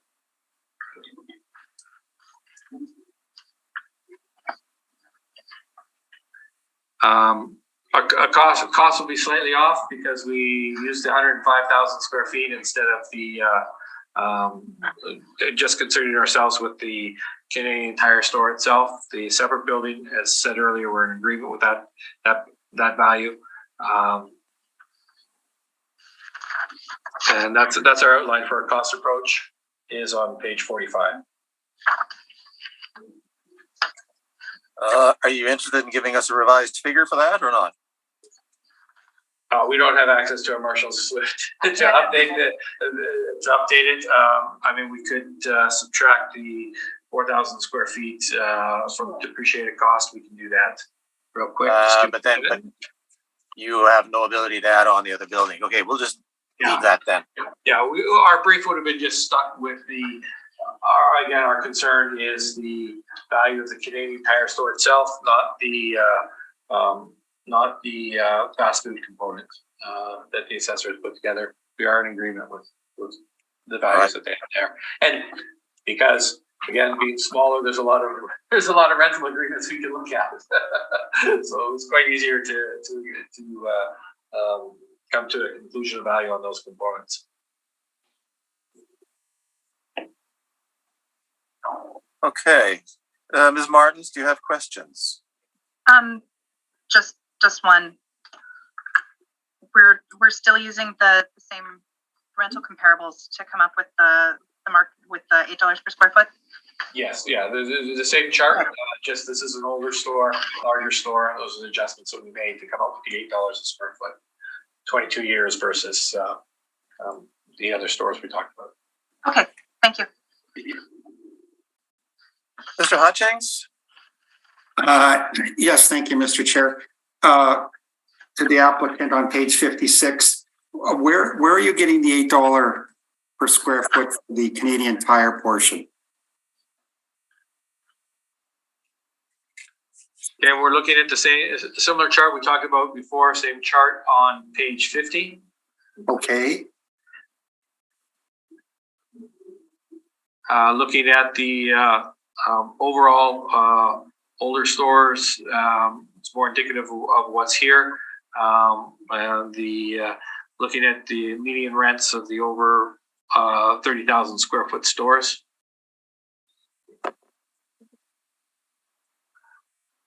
All right, thank you. And I'm just What year is this building? The main store, the Canadian Tire.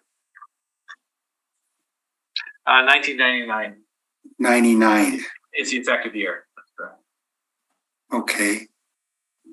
All right, thank you.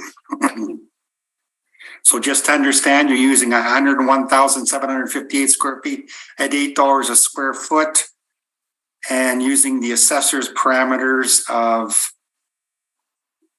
vacancy, expenses, and cap rate. Is that right? That is correct. Okay. And your revised value is 11,239,000? For the Canadian Tire portion, correct. Yes, okay. Could I have an NOI, net operating income, on that portion, please?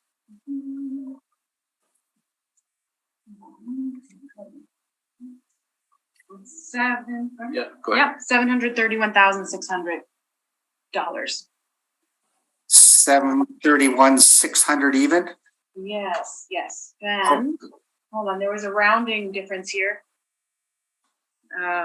So net operating income, 731,600, and the capitalization rate of 6.5, which is again the assessors. And now that I've fixed the rounding error, we have 11,255,000, not 239. 255? 11,255,000 Okay, thank you. ETC, and I can add that to the 1.998 million. Okay.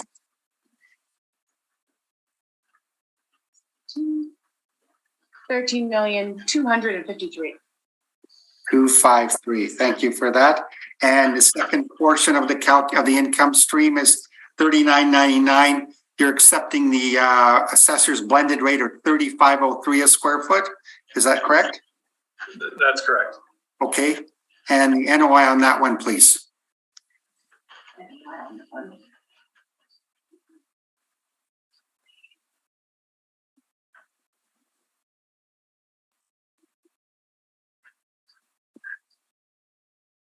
Perhaps would the assessor have that? Well, we'll just punch it in and see if it. Yeah. We'll just run it through a spreadsheet here and see what number we get. And do it on a calculator, so. Yeah, that's where the rounding errors came into place. Yeah. The NOI, 103,486. 103,486 using the assessor's parameter, including the cap rate. Using, yes, I'm just going to confirm there are multiple moving parts. I apologize to this. Oh, no problem. So that is the PGI at 139,543, 4% vacancy. Is that the same vacancy throughout? Good. Okay. Allowance 3% vacancy shortfall, and that gives us to an NOI of 103,046. Applying a cap rate of 6.5, that brings us to. There must be a difference here. There's a difference. There's a difference somewhere. 1.592 million. I got 1.98. So perhaps we should clarify with the assessor to see what their value is. We have no argument with what the assessor has provided. I think perhaps on your spreadsheet, you've got a much higher shortfall, vacancy shortfall. Yeah, we're showing a number on that spreadsheet, but the actual workings of the spreadsheet are correct. It's a typo that we couldn't fix for the presentation. So, but the overall shortfalls are the same. Separating the shortfalls for the two components is what's making this difficult. So just it's within a few thousand, so it's close enough. So just to confirm, you're using a different shortfall than the assessor?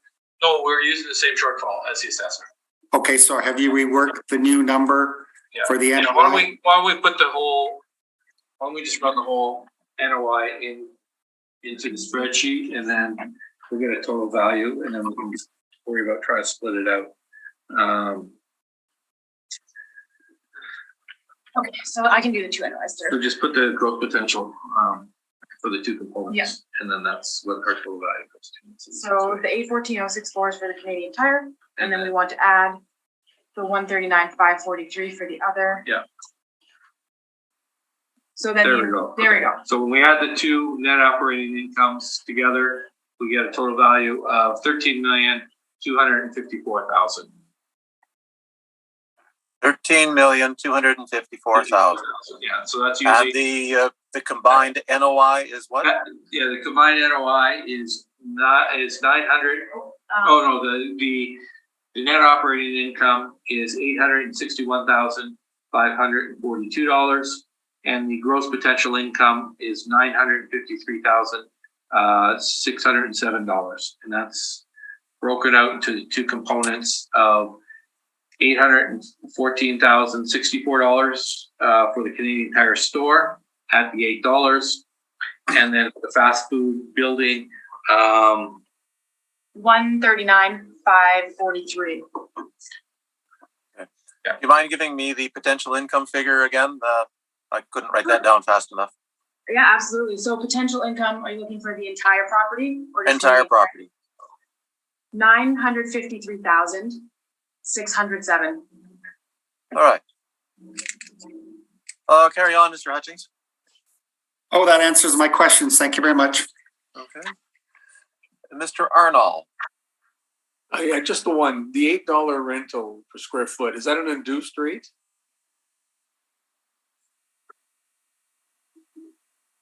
Yes, that is looking at those two leases that we talked about earlier, using the rates with the inducements on them. That is correct. Okay, thank you. It's also looking at all the other ones as well. Okay, thank you. My question is, your expenses, you have 3% for structural allowance. You have no other non-recoverable expenses?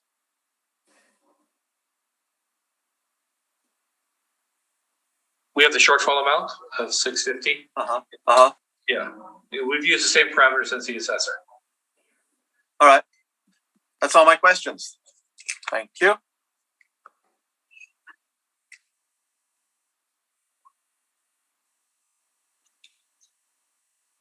Just give me a second here.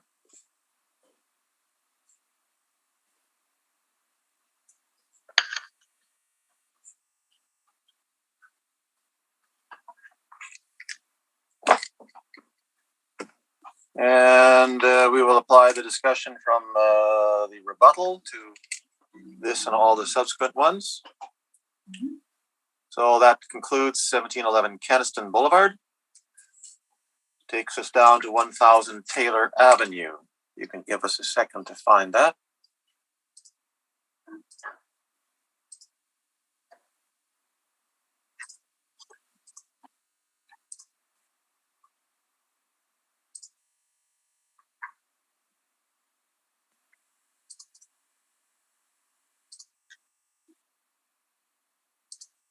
All right, assuming everybody is ready, could you proceed? This is file number 22-3782. Roll number 12097809125. 1000 Taylor Avenue for the roll year 2023 with reference date of April 1st, 2021. The assessed value is $29,254,000. This is again a commercial retail warehouse. It was built in 2015 with a 22-foot wall height. The land area is 529,087 square feet with a plan area of 153,982 square feet. Page 4, we have our income workup.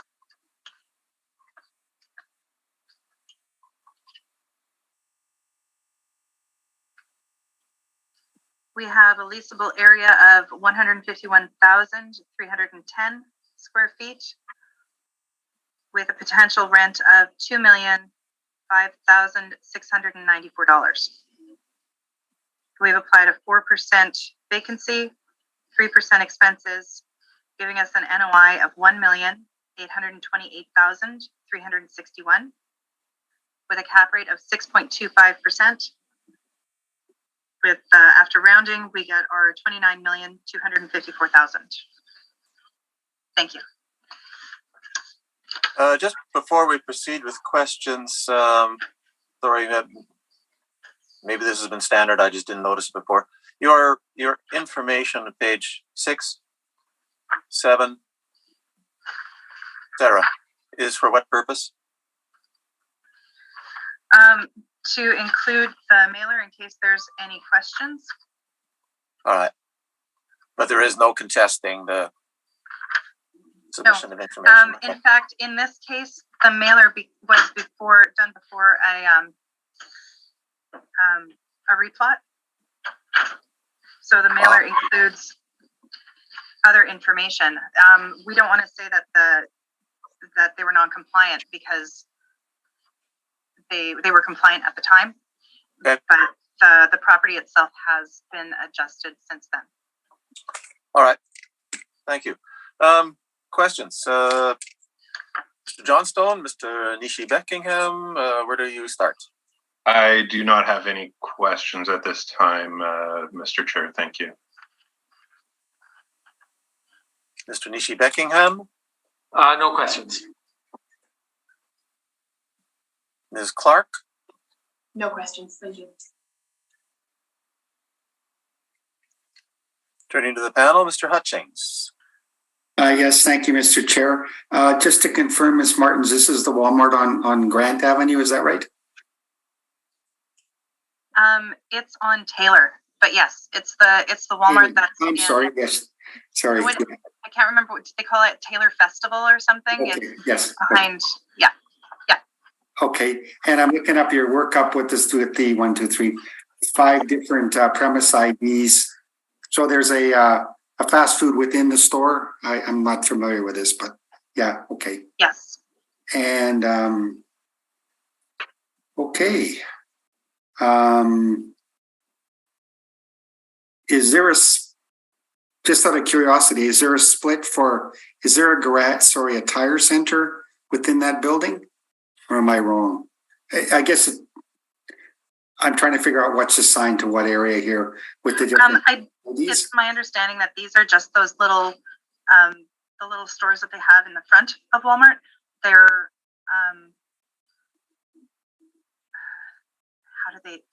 there was something different about them, but they're it's just like the McDonald's or whatever fast food place that they have at the front. And the little, like, some of them have like a not a Build-A-Bear, but someplace similar to a Build-A-Bear or an optometrist or any of the. Oh, right. Okay. Yes. Like the nail centers and that. Yeah. Yeah. I'm not sure which ones occupy at this location. I understand that. Perfect. Okay. Yeah. Okay. Perfect. That's all my questions. Thank you. Thank you.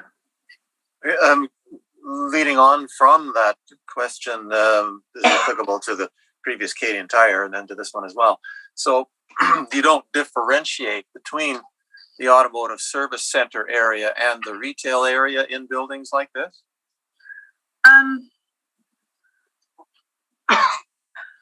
For some we do, but in this one it isn't. So no, but when you do that differentiation, is there a difference in the rent that you apply to them? Yeah, there would be, because it would be under a different parcel use code.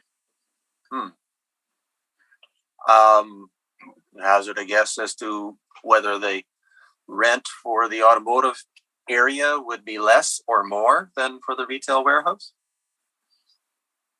You know what? I haven't done any automotive areas this cycle, so it wouldn't be fair for me to just start guessing.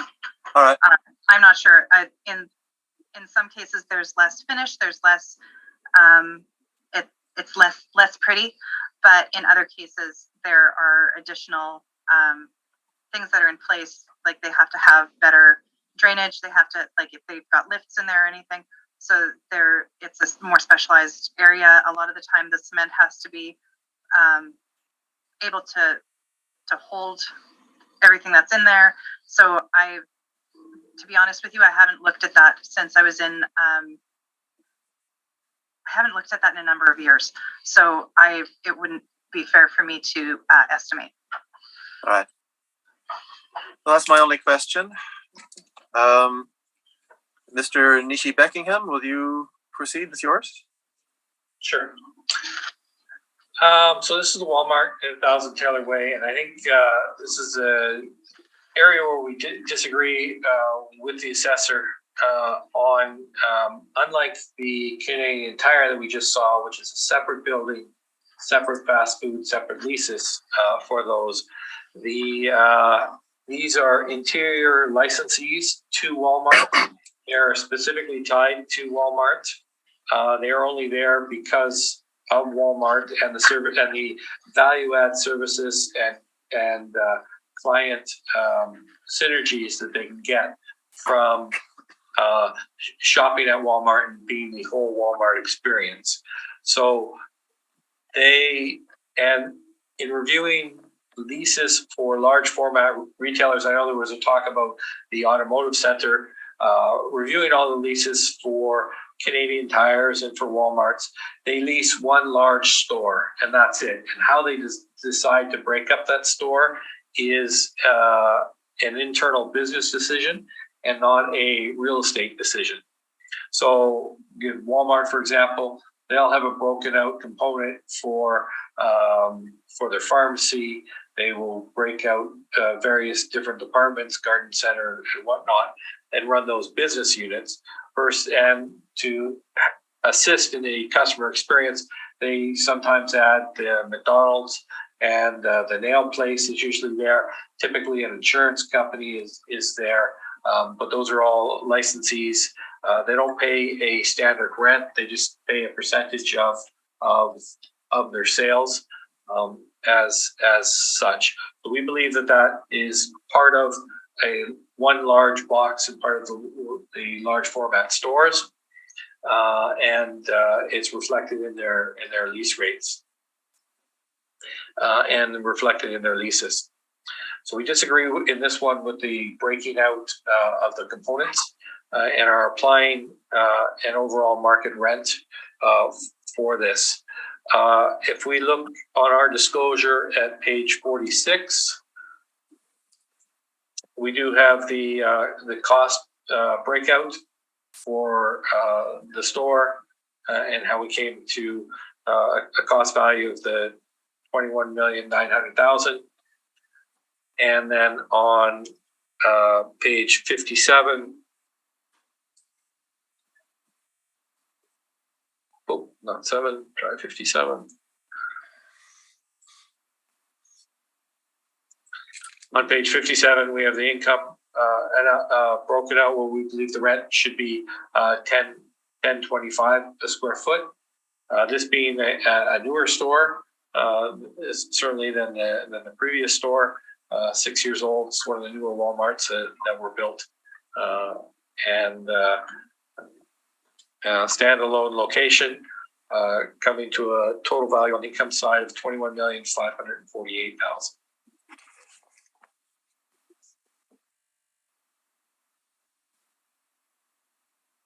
Anything else? And that's it. All right. Ms. Martin, questions?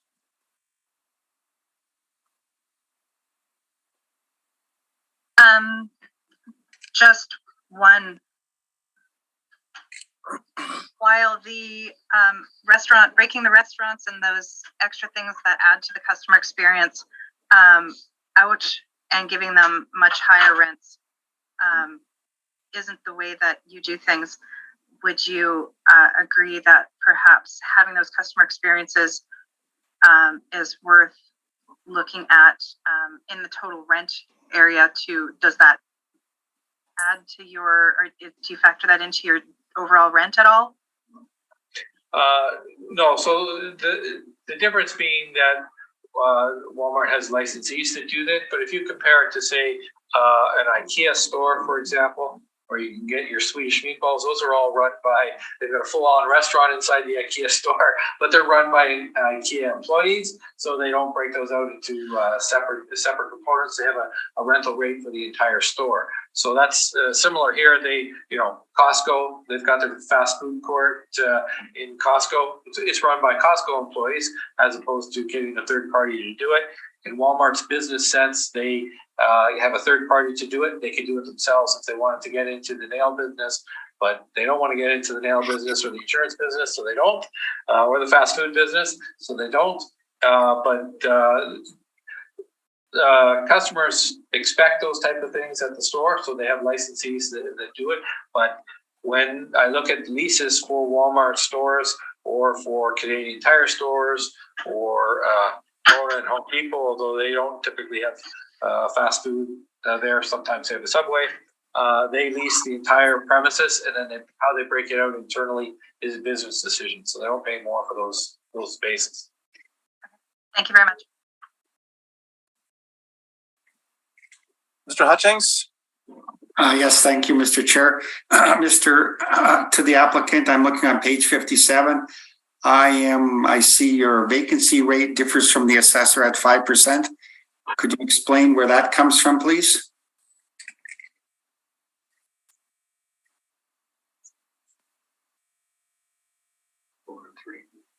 Yeah, I think we're in agreement with the assessor. We're prepared to revise that to 4%. Yep. Yeah. Yes, and given what the new figure Yeah, comes absolutely. to. So, we'll take that issue off the table for sure. We got 4% now, and Maybe before you continue, I'm sorry, but your cap rate also differs by the assessor is 6.25% and you're at 6.45%. And I think that was duplicated from the assessor. What you stated, that was the assessor's cap rate. I'm not sure if that was a small error also before you continue running it. Sorry. Yeah, let's fix both those. Yeah. So we're in. I didn't catch those. Yeah, we're prepared to match the assessor on those ones. Perfectly reasonable. And what? So, with 1025 per square foot, but I'm going to revise the vacancy to 4% and revise cap rate to 6.25. That gives us a new requested value of $22,478,000. And while you're in that spreadsheet, would you mind providing the adjusted NOI, please? Absolutely. Net operating income, $1,404,883. Perfect. Thank you very much. That's my only questions. Okay. So you're saying that the licensees are not accounted for in this. There's just a single rent that's negotiated at the building for the building at the very beginning. In a building like this, does the owner account at all for the fact that there's going to be multiple types of businesses in this, or is that immaterial in the negotiations? Yeah, that's immaterial in the negotiations. If you look at the overall value difference, it works out to pennies a square foot in the entire store. I think that's less than a quarter, 10-15 cents a square foot if you average it over the entire store. So it's with regards to the landlord's negotiation of the tenant, they are looking at the Walmart because they know Walmart will be the one that pays the lease. Okay. When was that lease? When did it begin? That was a land lease. It was 6 years ago from the valuation date. The assessor's got the.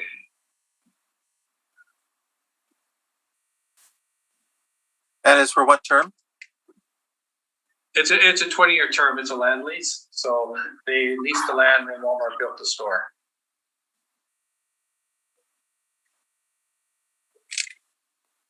All right. Well, that's all my questions. So that takes care of 1000 Taylor Avenue.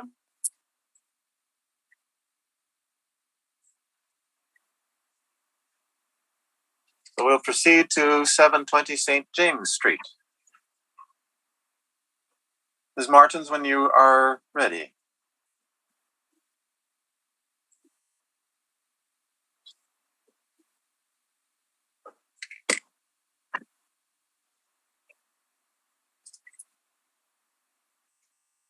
This is file number 22-3827, roll number 07569076700, 720 St. James Street. This is for roll year 2023, reference date April 1st, 2021. The assessed value is $25,272,000. This is again a commercial retail warehouse. We have actual years built ranging from 2001 to 2007 with wall heights of 12 to 17 feet. The land area is 275,327 square feet with a plan area of 101,344 square feet.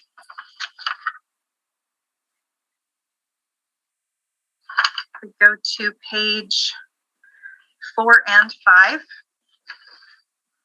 Starting on page 4, we have the income for the gas station. So we have 700 square feet at $85.83, giving us the potential rent of $60,081. We have a vacancy of 2%, expenses at 3%, with capitalization rate of 4.9%. We have additional building value at $662,000. So added up, that is $1,826,000. And then our other income stream is the store itself. And we have 97,415 square feet at $16.95 per square foot, giving us potential rent of $1,651,184. We have a 4% vacancy, 3% expenses, the shortfall at $6.5 per square foot, giving us an NOI of $1,512,255 with a capitalization rate of 6.45, giving us $23,446,000.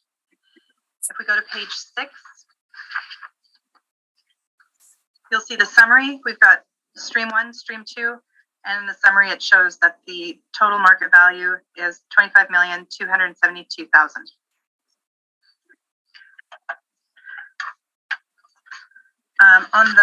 On page 51, we have some pictures showing the store and the gas kiosk and a map showing the location. It's on St. James between Silver and Ness. Thank you.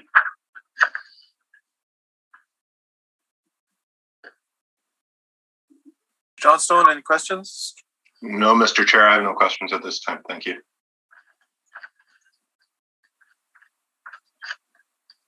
Mr. Nishi-Beckingham?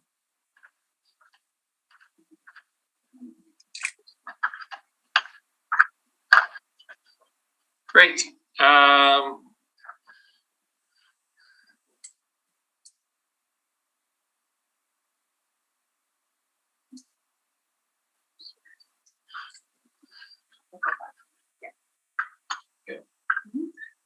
We found a similar error in our spreadsheet. Unfortunately, we're just quickly fixing that up. This is a Canadian Tire store with a gas bar there. We don't have an issue with regards to the gas bar valuation at $1,826,000. We are looking at specifically the Canadian Tire store, which again, sorry. You have questions for Ms. Martins? Sorry, no questions. Sorry, I was jumping ahead. Well, it was very interesting, but yes, go ahead. Sorry. Mr. Hutchings. No questions, thank you. Mr. Arnold? No questions. I have no questions, so I guess I shouldn't have interrupted. Thank you. Proceed. It gives us a chance to fix our spreadsheeting errors that we've got going on here. I was checking those over, and then I must have got mixed up in my head in the end. So,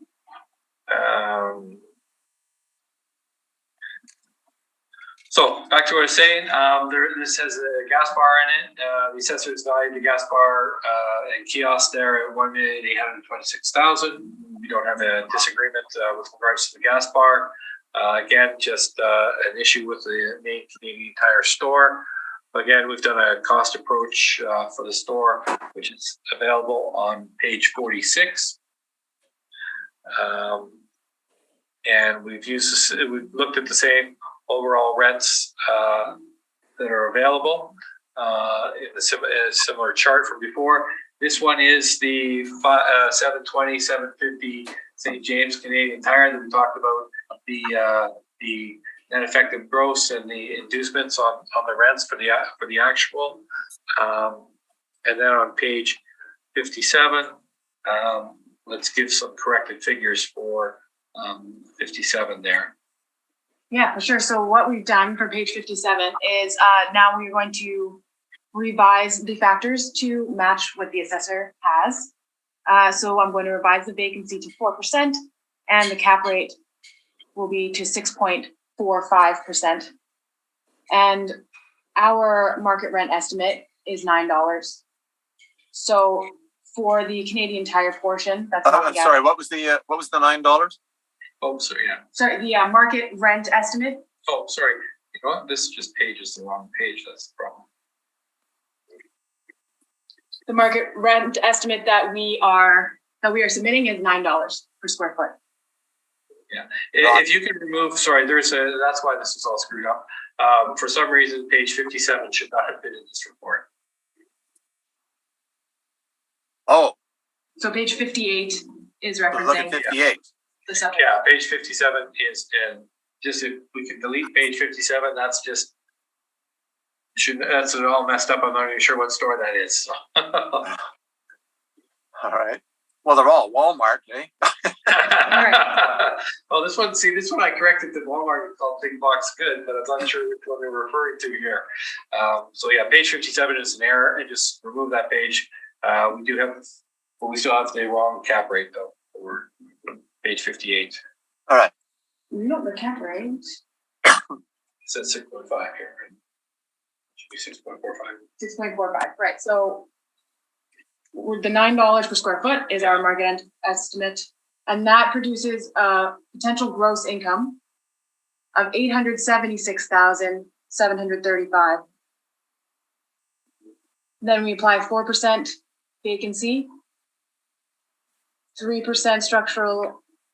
Yeah, 3%. Yeah. And we use the same. That's a typo here at the 876 for shortfall. We use the same amount in our calculation. And yeah, for the assessor. Yeah. Cap rate. That sounds good. 4 point. Sorry. Shortfall is actually what? That's the correct amount. The shortfall amount was using the assessor's 650 per foot. All right. Let me just confirm. So the 25,328 is correct. Yes, that's the number the assessor had there as well. Okay. Capitalization rate 6.45. Value estimate $12,265,000.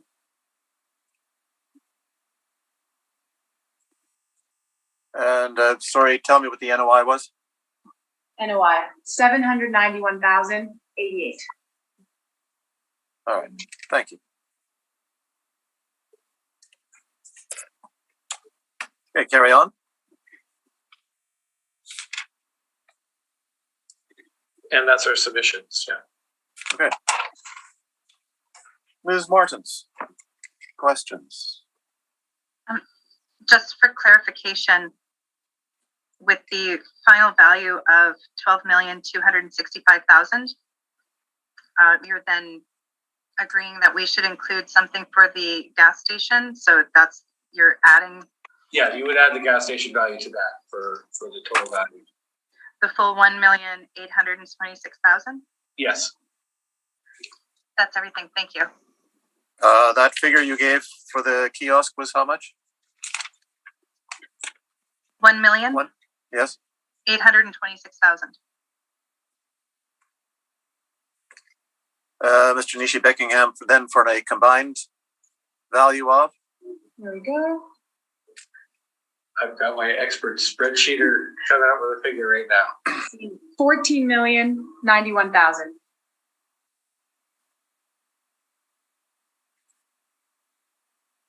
Okay.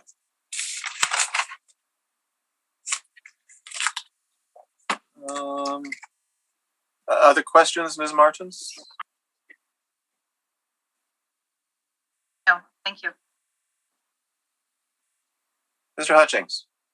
Yes, Mr. Chair, thank you. Just one quick one. The applicant, so the $9 square foot is coming from those same comparables you provided Yes. on sorry, what page is that on? I'm sorry.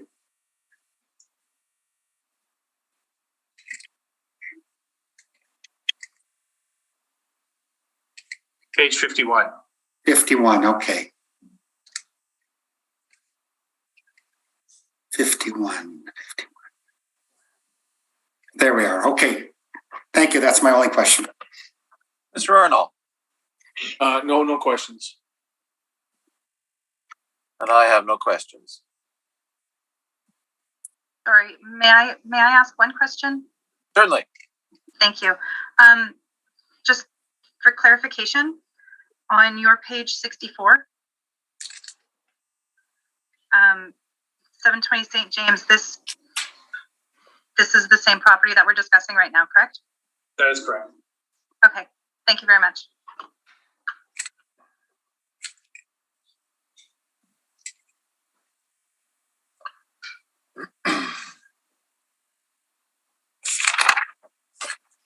Bear with me a second.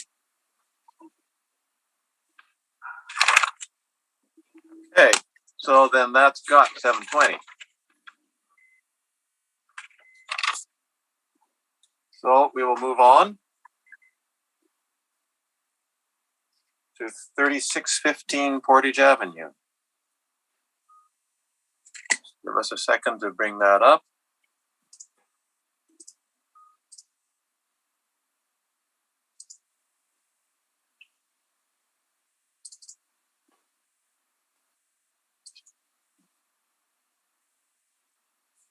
So Ms. Martins, when you're ready.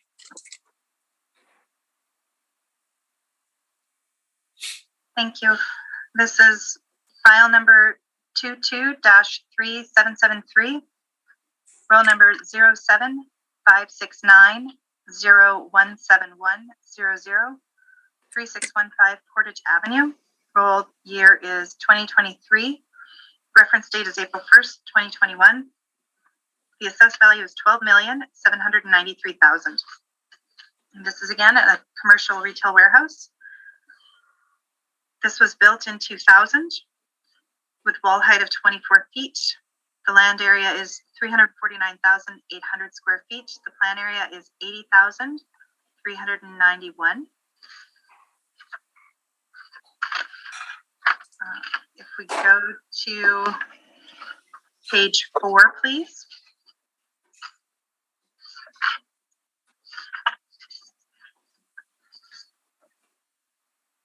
We show that the leasable area is 75,603 square feet. We have the rent at $12 a square foot with a potential rent of $907,236. We have a 4% vacancy, 3% expenses, $650 for the shortfall, giving us an NOI of $825,162. We have a capitalization rate of 6.45%.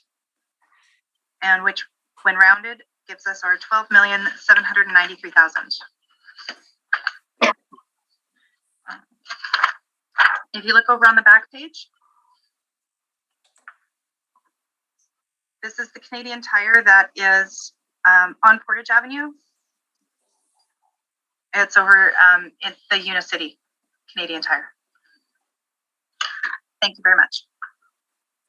Thank you. Mr. Nishi-Beckingham, questions? No questions.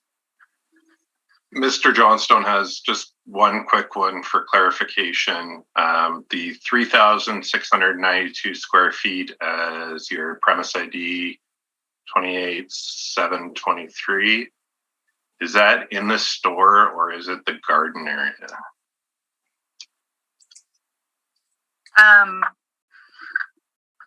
I'm not sure.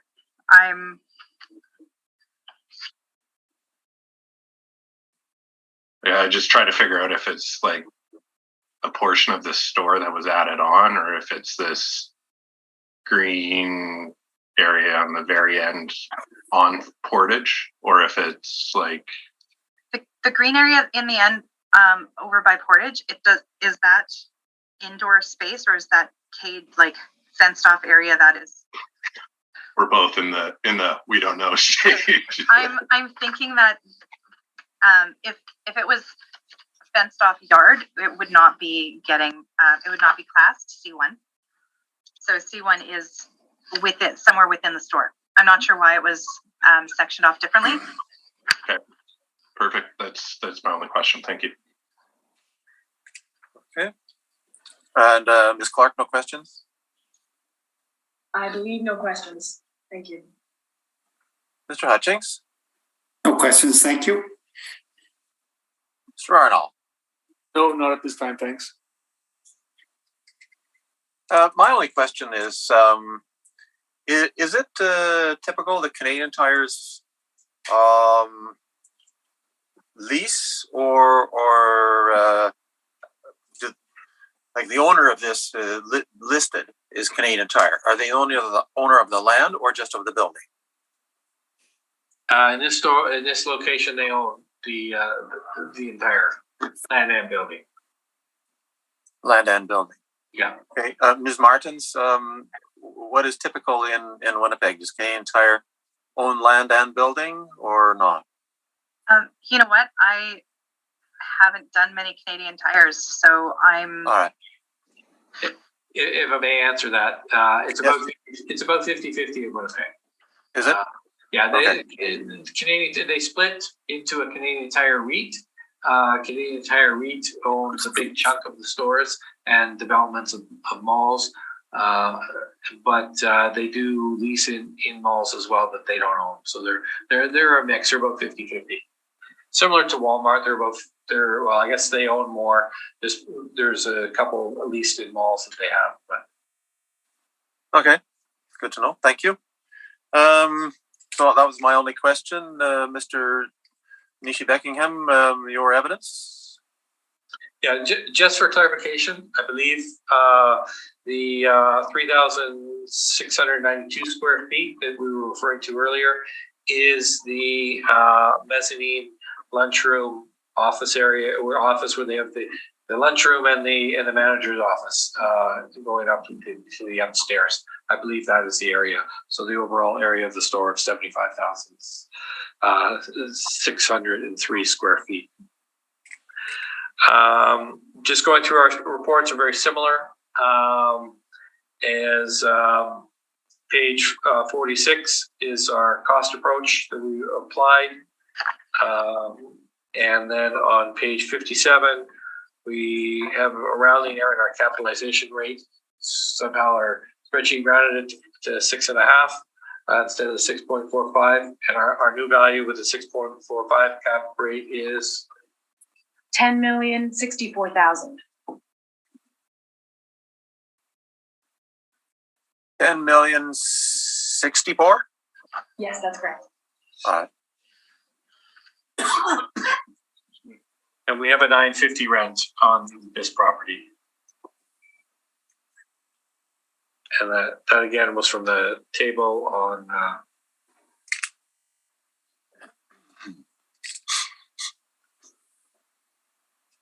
all right. 851. Yeah. Okay. Anything else? That's it. Okay. Ms. Martins, your questions? No questions. Thank you. Mr. Hutchings? Could I ask for just 1 minute, please? I'm just. Certainly. Thank you.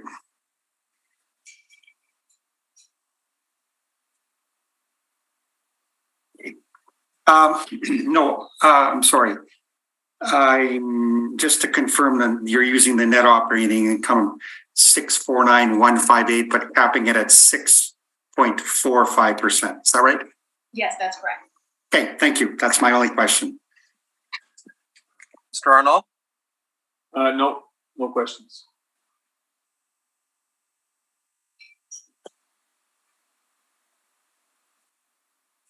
I have no questions, so that concludes 3615 Portage Avenue. Mr. Chair, could I ask for a quick 5-minute recess? Certainly may. We'll take 5 minutes. Okay, item 6 on our agenda, 1001 Empress Street. Ms. Martins, when you are ready. This is file number 22-3783, roll number 13096112000, 1001 Empress Street for roll year 2023, reference date April 1st, 2021. The assessed value is $20,626,000. On this property, I'm requesting that the burden of proof be placed on the applicant for non-cooperation, section 53(3)(b) of the MAA. And if a reduction in assessment is ordered, that it follows section 54(3.2) of the MAA. If you look on page 8 and 9, we have the current Canada Post information about delivery.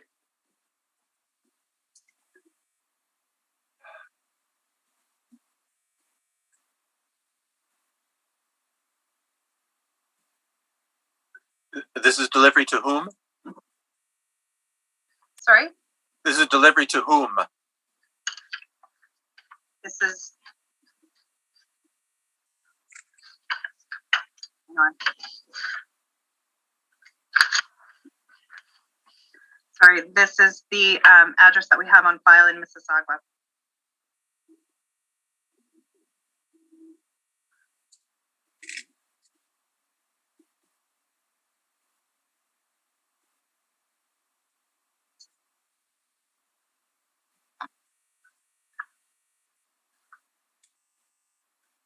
And do you have more information? No, I don't.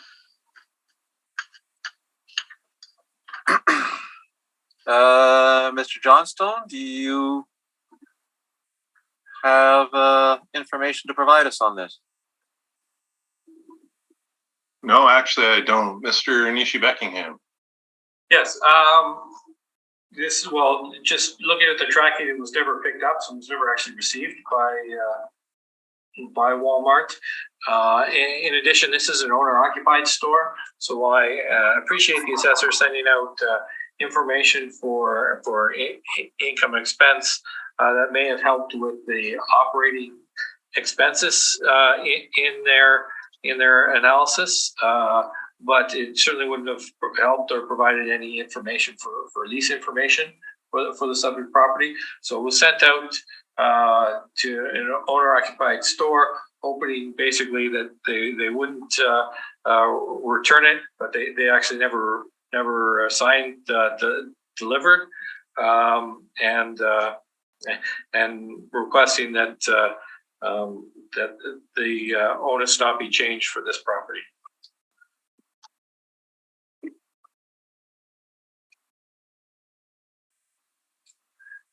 Mr. Hutchings, questions? Yes, thank you, Mr. Chair. So, Ms. Martins, it was sent to on page 8, sent to Mississauga, Ontario. I think you stated that was the address on file for delivery. And on page 9, it's noted that the signatory name is Horatio at depot number 4. Is that correct? So that's considered delivered? Yes, it is. Okay. That's my only questions. Thank you. Mr. Arnold?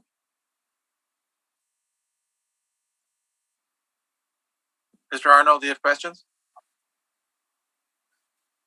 Is Mr. Sorry, Arnold I was muted? still muted. Sorry. Yep. No, it was just in regards to the signature for receiving the letter. But that's been answered, so I'm good. Okay, my question is, do we have evidence of a signature someplace? No, we don't. Due to COVID with the non-contact, some of the things that we have been delivering, we aren't being so particular on signatures because with COVID, they changed their the requirements. They weren't as strict on signatures due to non-contact. And how do you interpret signatory name as Horacio Depot 4? You interpret that as Horacio being a representative of Walmart? You don't know. Sorry, I'm not sure. What is depot number 4? I'm not sure. Is it your view that this was actually received by a representative of Walmart? It is my view that the city of Winnipeg has met their duty by sending this out to the address on file. What direction do we have from the courts on this matter?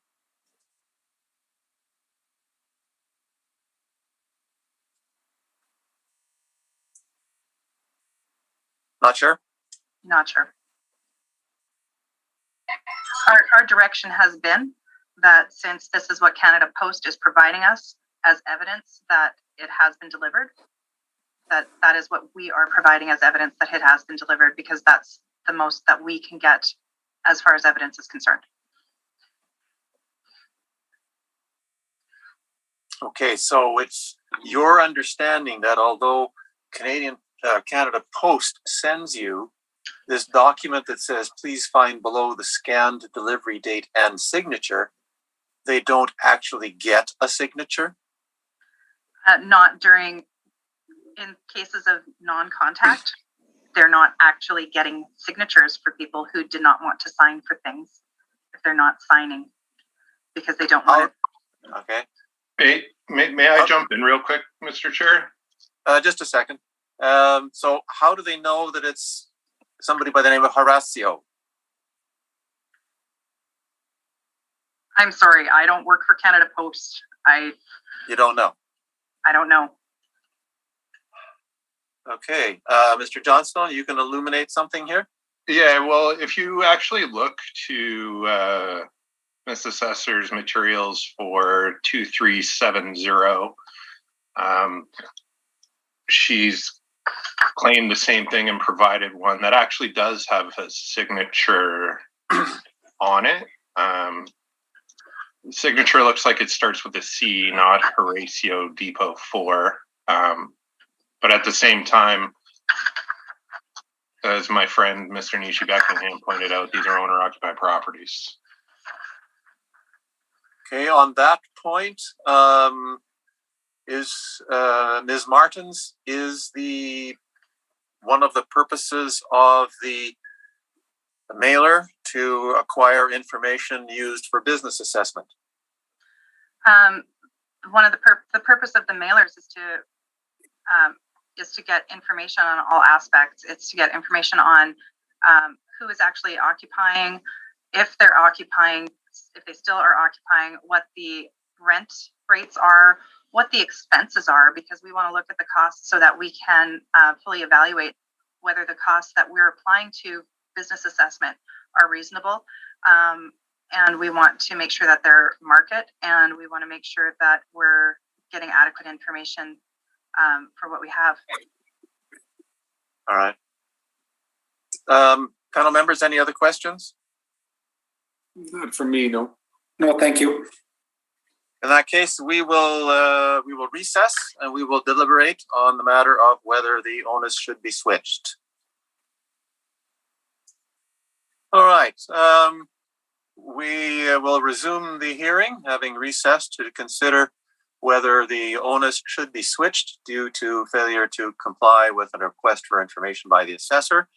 And we have concluded that no, we will not switch the onus. So could you proceed with your evidence, Ms. Martins?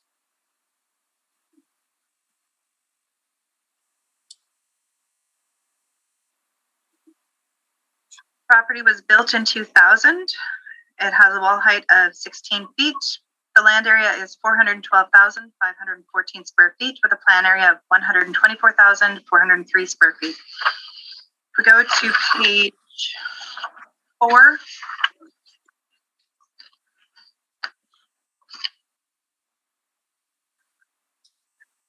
we show that there's 122,577 square feet at $11.62 per square foot. And then there's restaurant space of 1,826 square feet at $21.38, giving us potential rent of $1,463,385.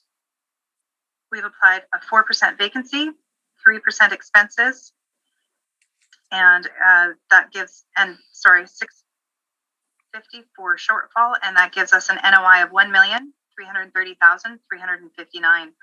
We've applied a cap rate of 6.45%, giving us the value of $20,626,000.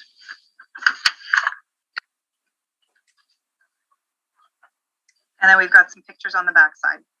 We've got a map showing that this is on Empress between Ellis and Sargent, and we have a street view picture.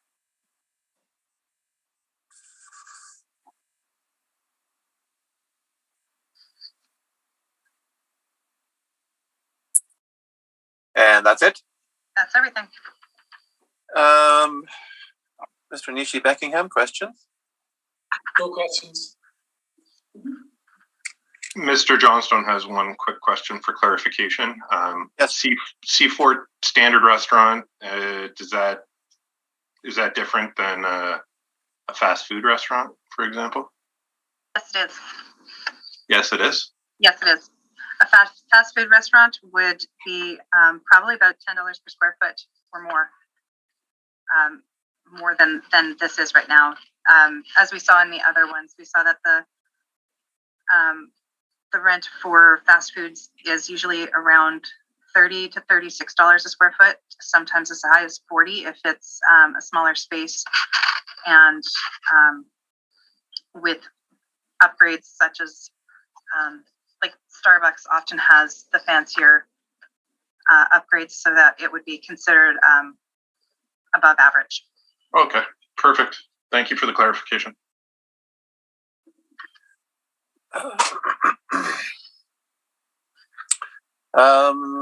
Mr. Hutchings, questions? No, I'm good. Thank you, Mr. Chair. Mr. Arnold? No, I'm good. Thank you. I'm just looking at that, the map that you have there.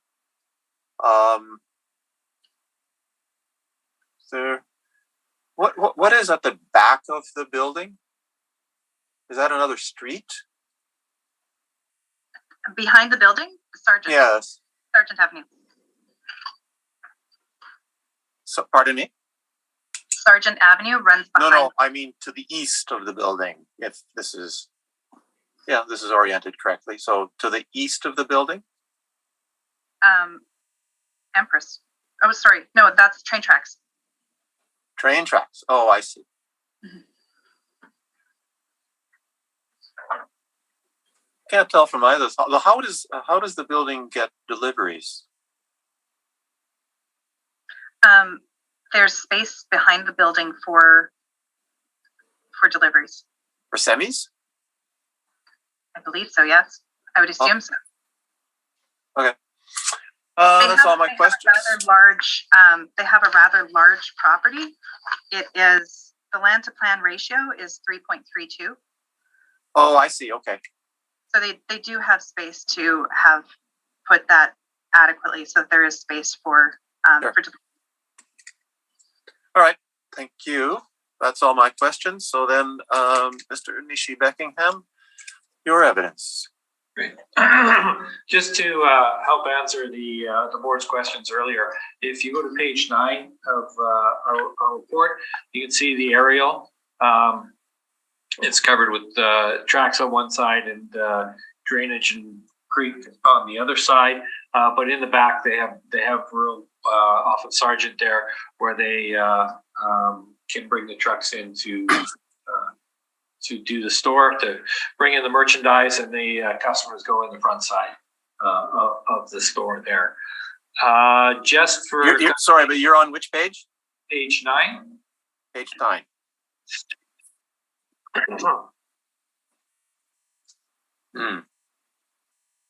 Okay.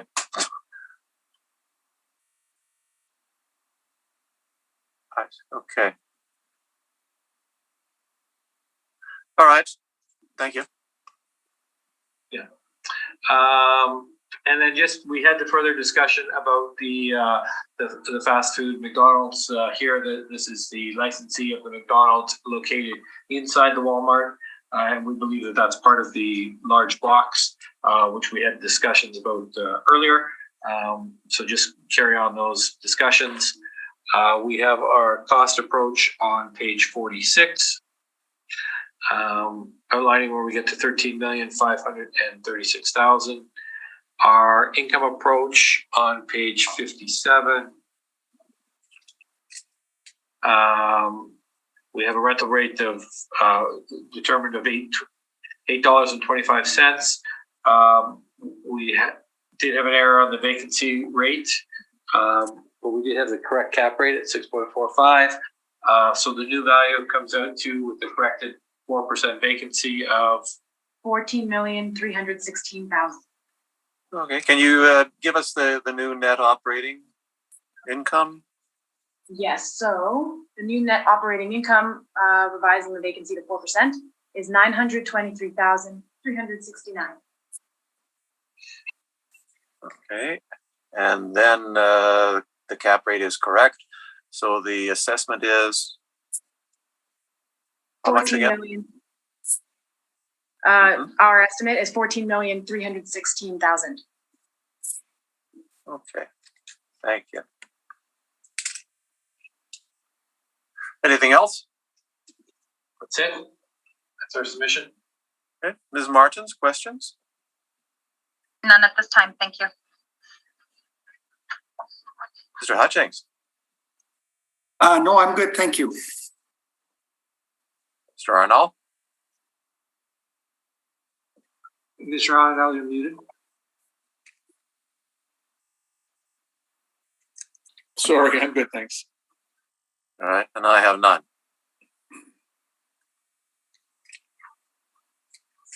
That takes care of 1001 Empress Street. Moving to number 7 on our docket, 2370 McPhillips Street. There is a preliminary issue here as well, is there? Yes, there is. Should I read this one in and then carry on with that? Please. Yes, please. This is file number 22-3779, roll number 0500914320. This is 2370 McPhillips Street. The roll year is 2023 with a reference date of April 1st, 2021. The assessed value is $27,121,000. This is again, on this one, I would like to again request that the burden of proof be placed on the applicant for non-cooperation, section 53B of the MAA, and if reduction in assessment is ordered, that it follows section 54, 3.2 of the MAA. If you look on page 8, we have the evidence from Canada Post. This one has a signature.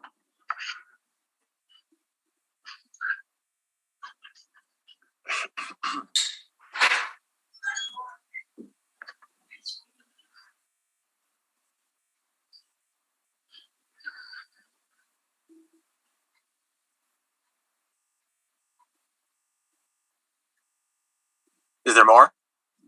Nope. Oh. You don't have a copy of the actual form that was sent out? Don't you usually attach that? I didn't attach it, sorry. You didn't attach it, okay. Mr. Nishi-Beckingham? Your comments on this? Yes, just same comments from before. We do have a signature here, but again, this is an owner-occupied property, which the assessor is sending out information requests, but there's really no information that the assessor could garner from this property that would have assisted them in coming up with a valuation. It's an owner-occupied property. They, for whatever reason, for COVID, people didn't get to the right people to send this forms back. Walmart's in the past has been very good about making sure these get returned. So I'm not sure what happened here. Mr. Hutchings, questions? I'm not sure if the agent or the lawyer can answer this, but unfortunately, the assessor hasn't included the mailing address. But are individual stores, do they submit their local address for delivery of these income statements? I'm not sure if you can answer that. To the city? Generally, my understanding is that the client's head office does all the income and expense information that is requested through their department at head office. It's not an individual store process or job. Okay. So, okay. Thank you for that. That's my only question. Thank you. Mr. Arnold? No questions. Ms. Martin's question, is there any direction from the Manitoba Municipal Board or from the courts on the question of whether the information requested must be used for the specific assessment of that one property, or is it a more blanket use by the assessor that is enabled by the mailer? Is there direction from the courts? Is there direction from the statute? Hang on 1 second.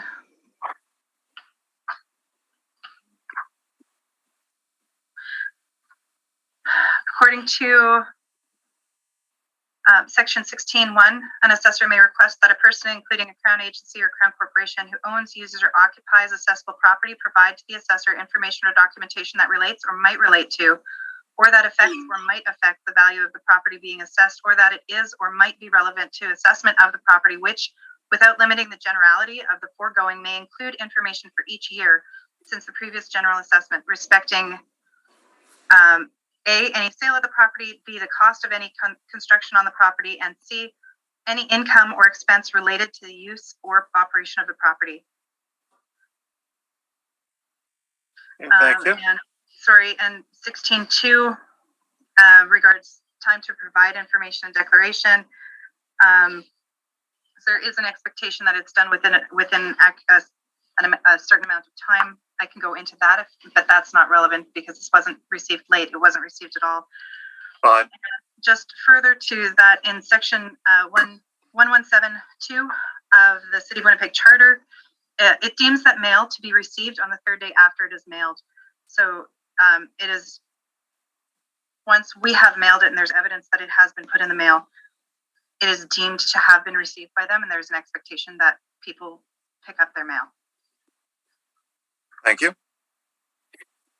On that latter point, has there been any direction on whether that section 117 applies to assessor requests or to notices sent out by the city? It applies to all. And when we're looking at, there's been numerous news reports and such that Canada Post has been reducing their hours and changing their method of operation. And they resumed their pre-pandemic processes for signatures at the door as of July 4th, 2022. So during the time frame that these were delivered and sent out, there was the added complication of Canada Post actively not requesting signatures because of COVID concerns and trying to maintain self-isolation and trying to not spread COVID and trying to keep non-contact. Thank you. Any other questions by the panel members? No, thanks. All right, then we will recess and we will deliberate on the issue of whether the onus should be switched to the applicant. Could you please let me know, Mr. Robertson, when we can do our deliberation? We will resume the hearing, having recessed to consider the issue of whether onus should be switched to the applicants due to failure to respond to a request by the assessor. In this instance, yes, we will have the onus switched to the applicant. So in practical terms, that means Mr. Nishi-Beckingham, you would go first. Okay.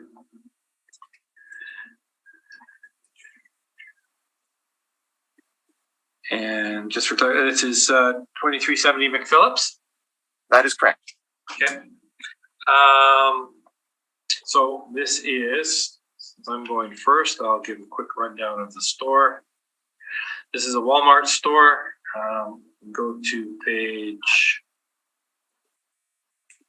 9. There's the aerial view of the store. And the street view, storefront view on page 9 as well.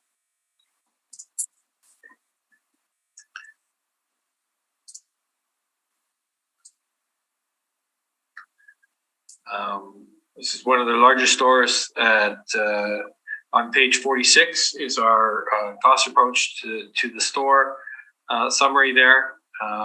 It's 161,060 square foot store. I believe this will have the issue of the fast food breakout that the assessor has put forward for a McDonald's component, which we believe should. Yeah, that's the right one. Should not be broken out as it's part of the whole one box that we talked about earlier. On page 51, we have our summary of the leases that we have gone over earlier as well. And then our income approach on page 57.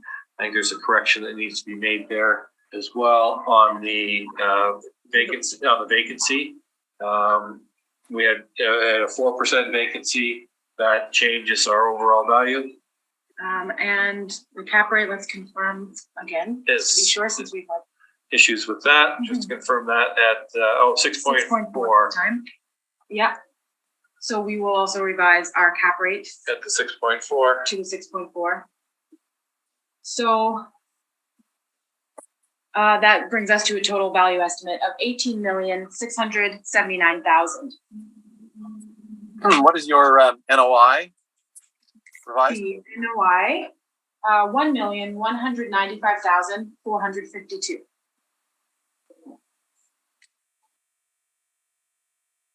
And the value again?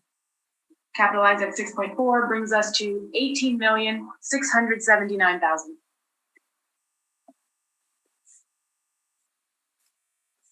All right. Anything in addition to that? And that's our submission. Okay. Ms. Martins, do you have questions? No, I don't. Thank you. Mr. Hutchings. Yes, thank you, Mr. Chair. Just to confirm that the revised net operating income, is 1,195,462. 452. 452. Okay, perfect. Thank you. That's all my questions. Thank you. Mr. Arnold. No, I'm good. Thanks. I have no questions.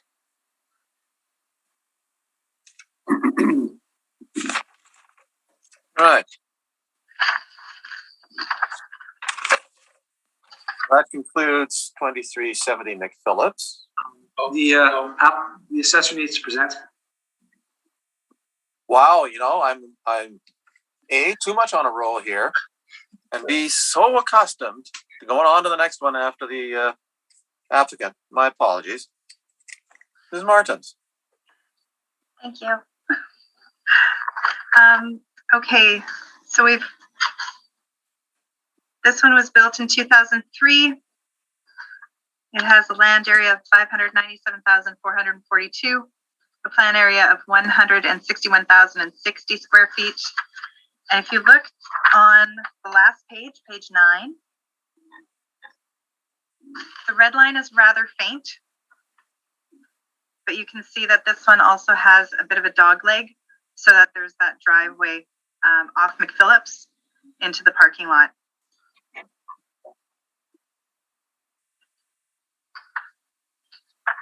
Okay, on page 4, we have our income workup, and we do have the restaurant section. So it is 159,220 square feet at $11.74 per square foot, and 1,840 square feet at $21.59 per square foot, giving us a total potential rent of $1,908,969.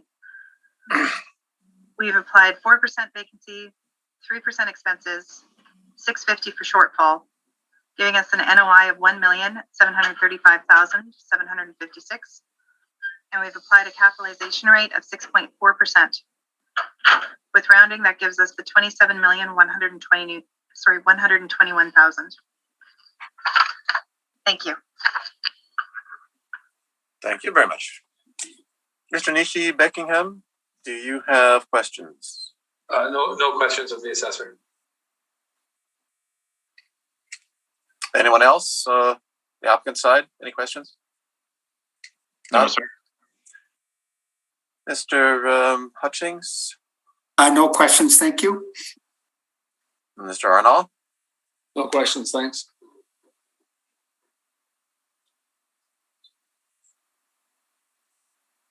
I have no questions.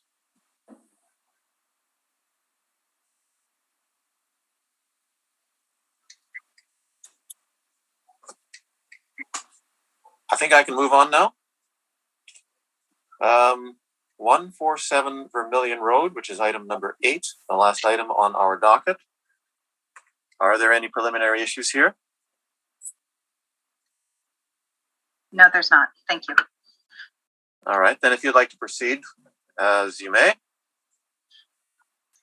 This is file number 22-3769. The roll number is 060076666000. The address is 147 Vermilion Road. The roll year is 2023. The reference date is April 1st, 2021.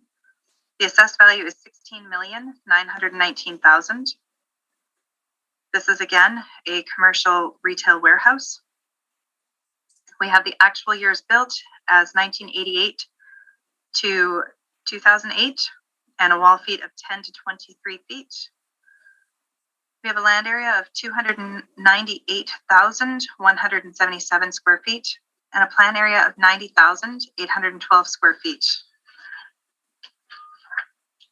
If we look on page 47, that's all the way at the bottom, the last page.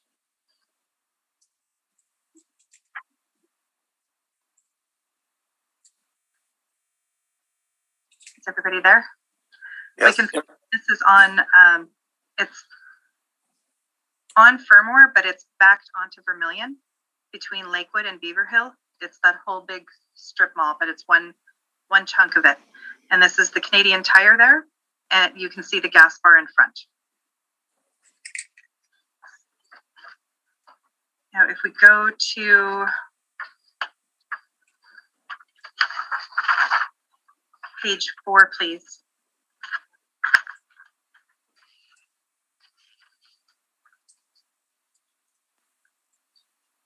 We've got our workup. Is everyone there? Yes. Yes. We've got 90,177 square feet at $12 per square foot. And we've got that storage mezzanine, the 2,477 square feet at $9.72 a square foot, giving us a potential rent of $1,106,200. We've then applied 4% for vacancy, 3% for expenses, 6.5%, $6.50 for shortfall, giving us an NOI of $1,006,003. We've applied a 6.5% cap rate, giving us the rounded $15,477,000. If we look on page 5, we have that gas kiosk. We've got 635 square feet with a rent of $91.08, giving us a potential rent of $57,836. We've applied 2% for vacancy, 3% for expenses, and $6 for shortfall. We've got a net operating income of $54,903. We've then applied a 4.95% cap rate, giving us $1,109,152. There's then $333,000 for additional building value, giving us the $1,442,000. And if you look on page 6, we have a summary of the two income streams. And if you look down at the bottom, it shows how it adds together to $16,919,000. Thank you. Thank you. Mr. Nishi-Beckingham, questions? No questions of the assessor.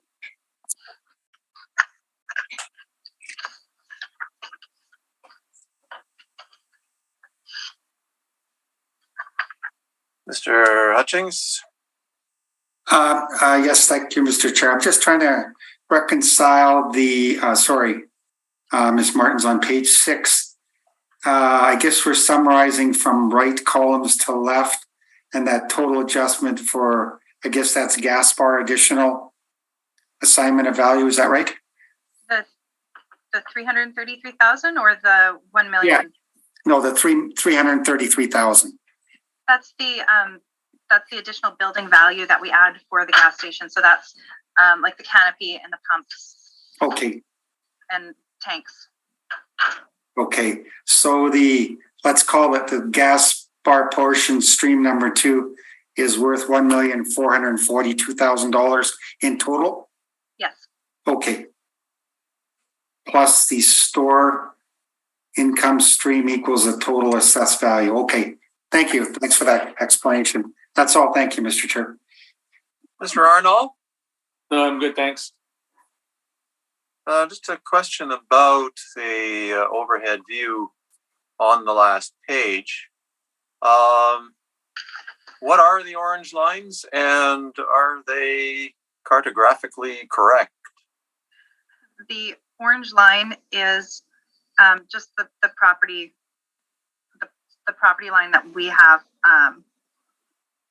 for this one. Yeah, they're what is counted for this property, for this roll number. So if you look up at the front, that's sorry, what do you mean? And then the gas bar where it says 147. Yes, that would be the gas bar. Correct. And I'm wondering why the orange line bisects the Canadian Tire building proper. It's just the angle of the overhead picture. Okay. So it's not taken completely square on. It's just. And so the Canadian Tire, it includes the area on the right-hand side there, sort of silver-colored structure and open area to the north of that? Yes. It includes that. All right. It's my only question.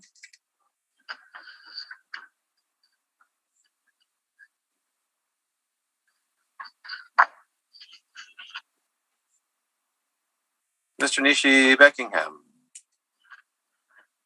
your question, or sorry, your evidence. My evidence? Okay. Just again for clarification, this is a Canadian Tire store, and if you look at the assessor's page 4, their mezzanine storage area, that again is the break room and manager's office on the mezzanine area. We've taken that total square footage as part of the entire store in our report. We haven't broken that out.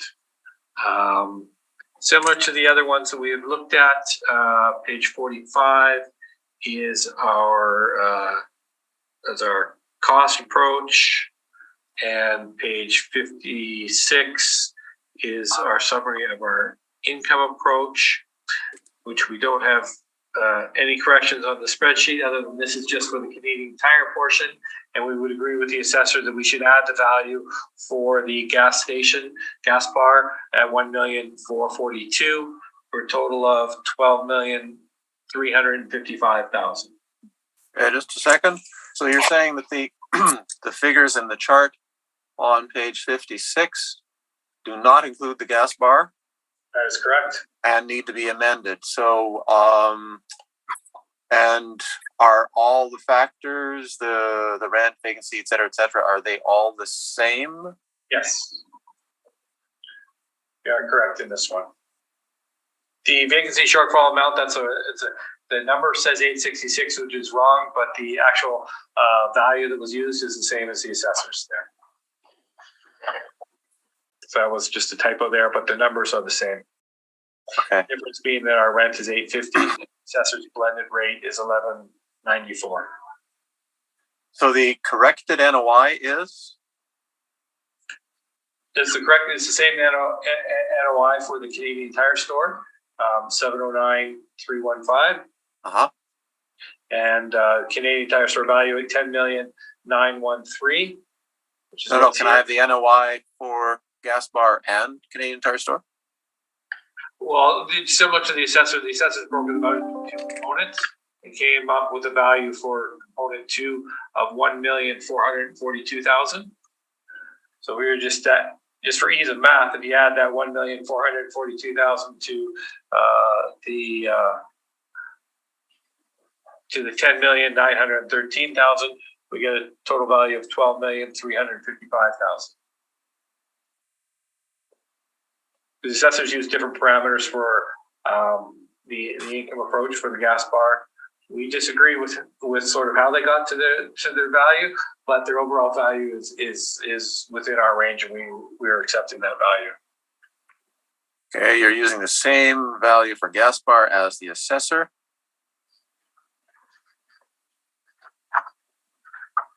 And I'm sorry to have you repeat it, but what is it? It's $1 million something or other? Yeah, $1,442,000. Mm-hmm. For a grand total of $12,355,000. $12,355. Thank you. Anything else? And that's my submission. No. Okay. Ms. Martins, questions? Yes. Now, including the cost was so that you have a guide so that if they're far off, if the values between cost and income were far off, you'd know that you need to look at something and see where that came from. Did you happen to do a cost for the gas bar? No, we did not. We just for a reference point, if we look at my rebuttal on page 22.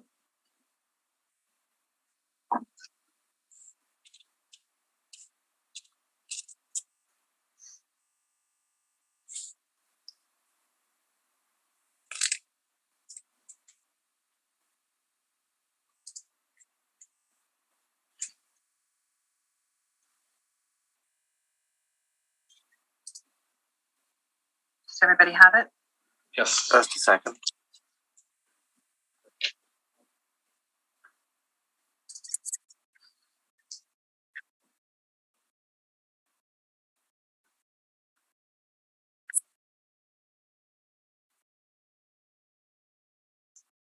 I'm sorry, what page? 22. Mine are no longer opening, but I'll write down what you're saying. Okay. Page 22, I've got the cost report that comes in our through Advis with the use of Marshall Swift, and the cost for ours, including a depreciation and taking out for GST, comes to just over $9 million. In looking at that, would you say that perhaps your cost valuation for the property should be adjusted upwards? On your page 22, if I look at your page 22, it just has a one line item, RCNLD, all buildings, 9 million. Is that, yeah. So that would be for all, but there's no detailed costs on how you got to the well, I guess 9 million and $10,000 roughly, 9 million, $6,000 difference. There's no detailed cost on any of those, is there? Okay, I'm not asking you to estimate an exact number. I'm just saying perhaps the estimation that you have here should be increased on your cost. I think if you've got an RCNLD for a Canadian Tire of $9 million, you are way off on your costing. Way off. Okay. A new store doesn't cost $9 million. So I don't know how you got to a 20-year-old store at $9 million. No idea. Out of curiosity, would you agree that your cost valuation on page 45 does not include a gas bar? That is correct. We haven't included the gas bar, and this costing, detailed costing here is just for the kiosk. It doesn't include the on your page 22. Does not include the tanks or the canopies or anything like that for $46,000 value that you have here, right? Yeah, but can we agree that perhaps your cost valuation, if you're adequately looking at site-specific, what is on the property, that this does not cover the entire valuation if you include the gas bar, that there would have to be an increase in value? That's what I'm asking. Oh, and I agreed with you. I said, yes, we should add $1,442,000 for the gas bar component. Thank you.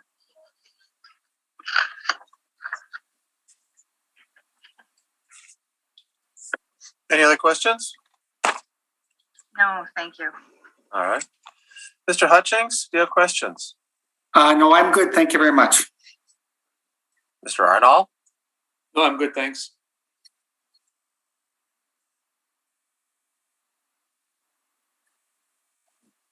I have no questions. That means we have addressed all the items on our docket today. And unless there's anything left for us to deal with, any last minute item, I would then conclude that we are finished. Consequently, we will adjourn.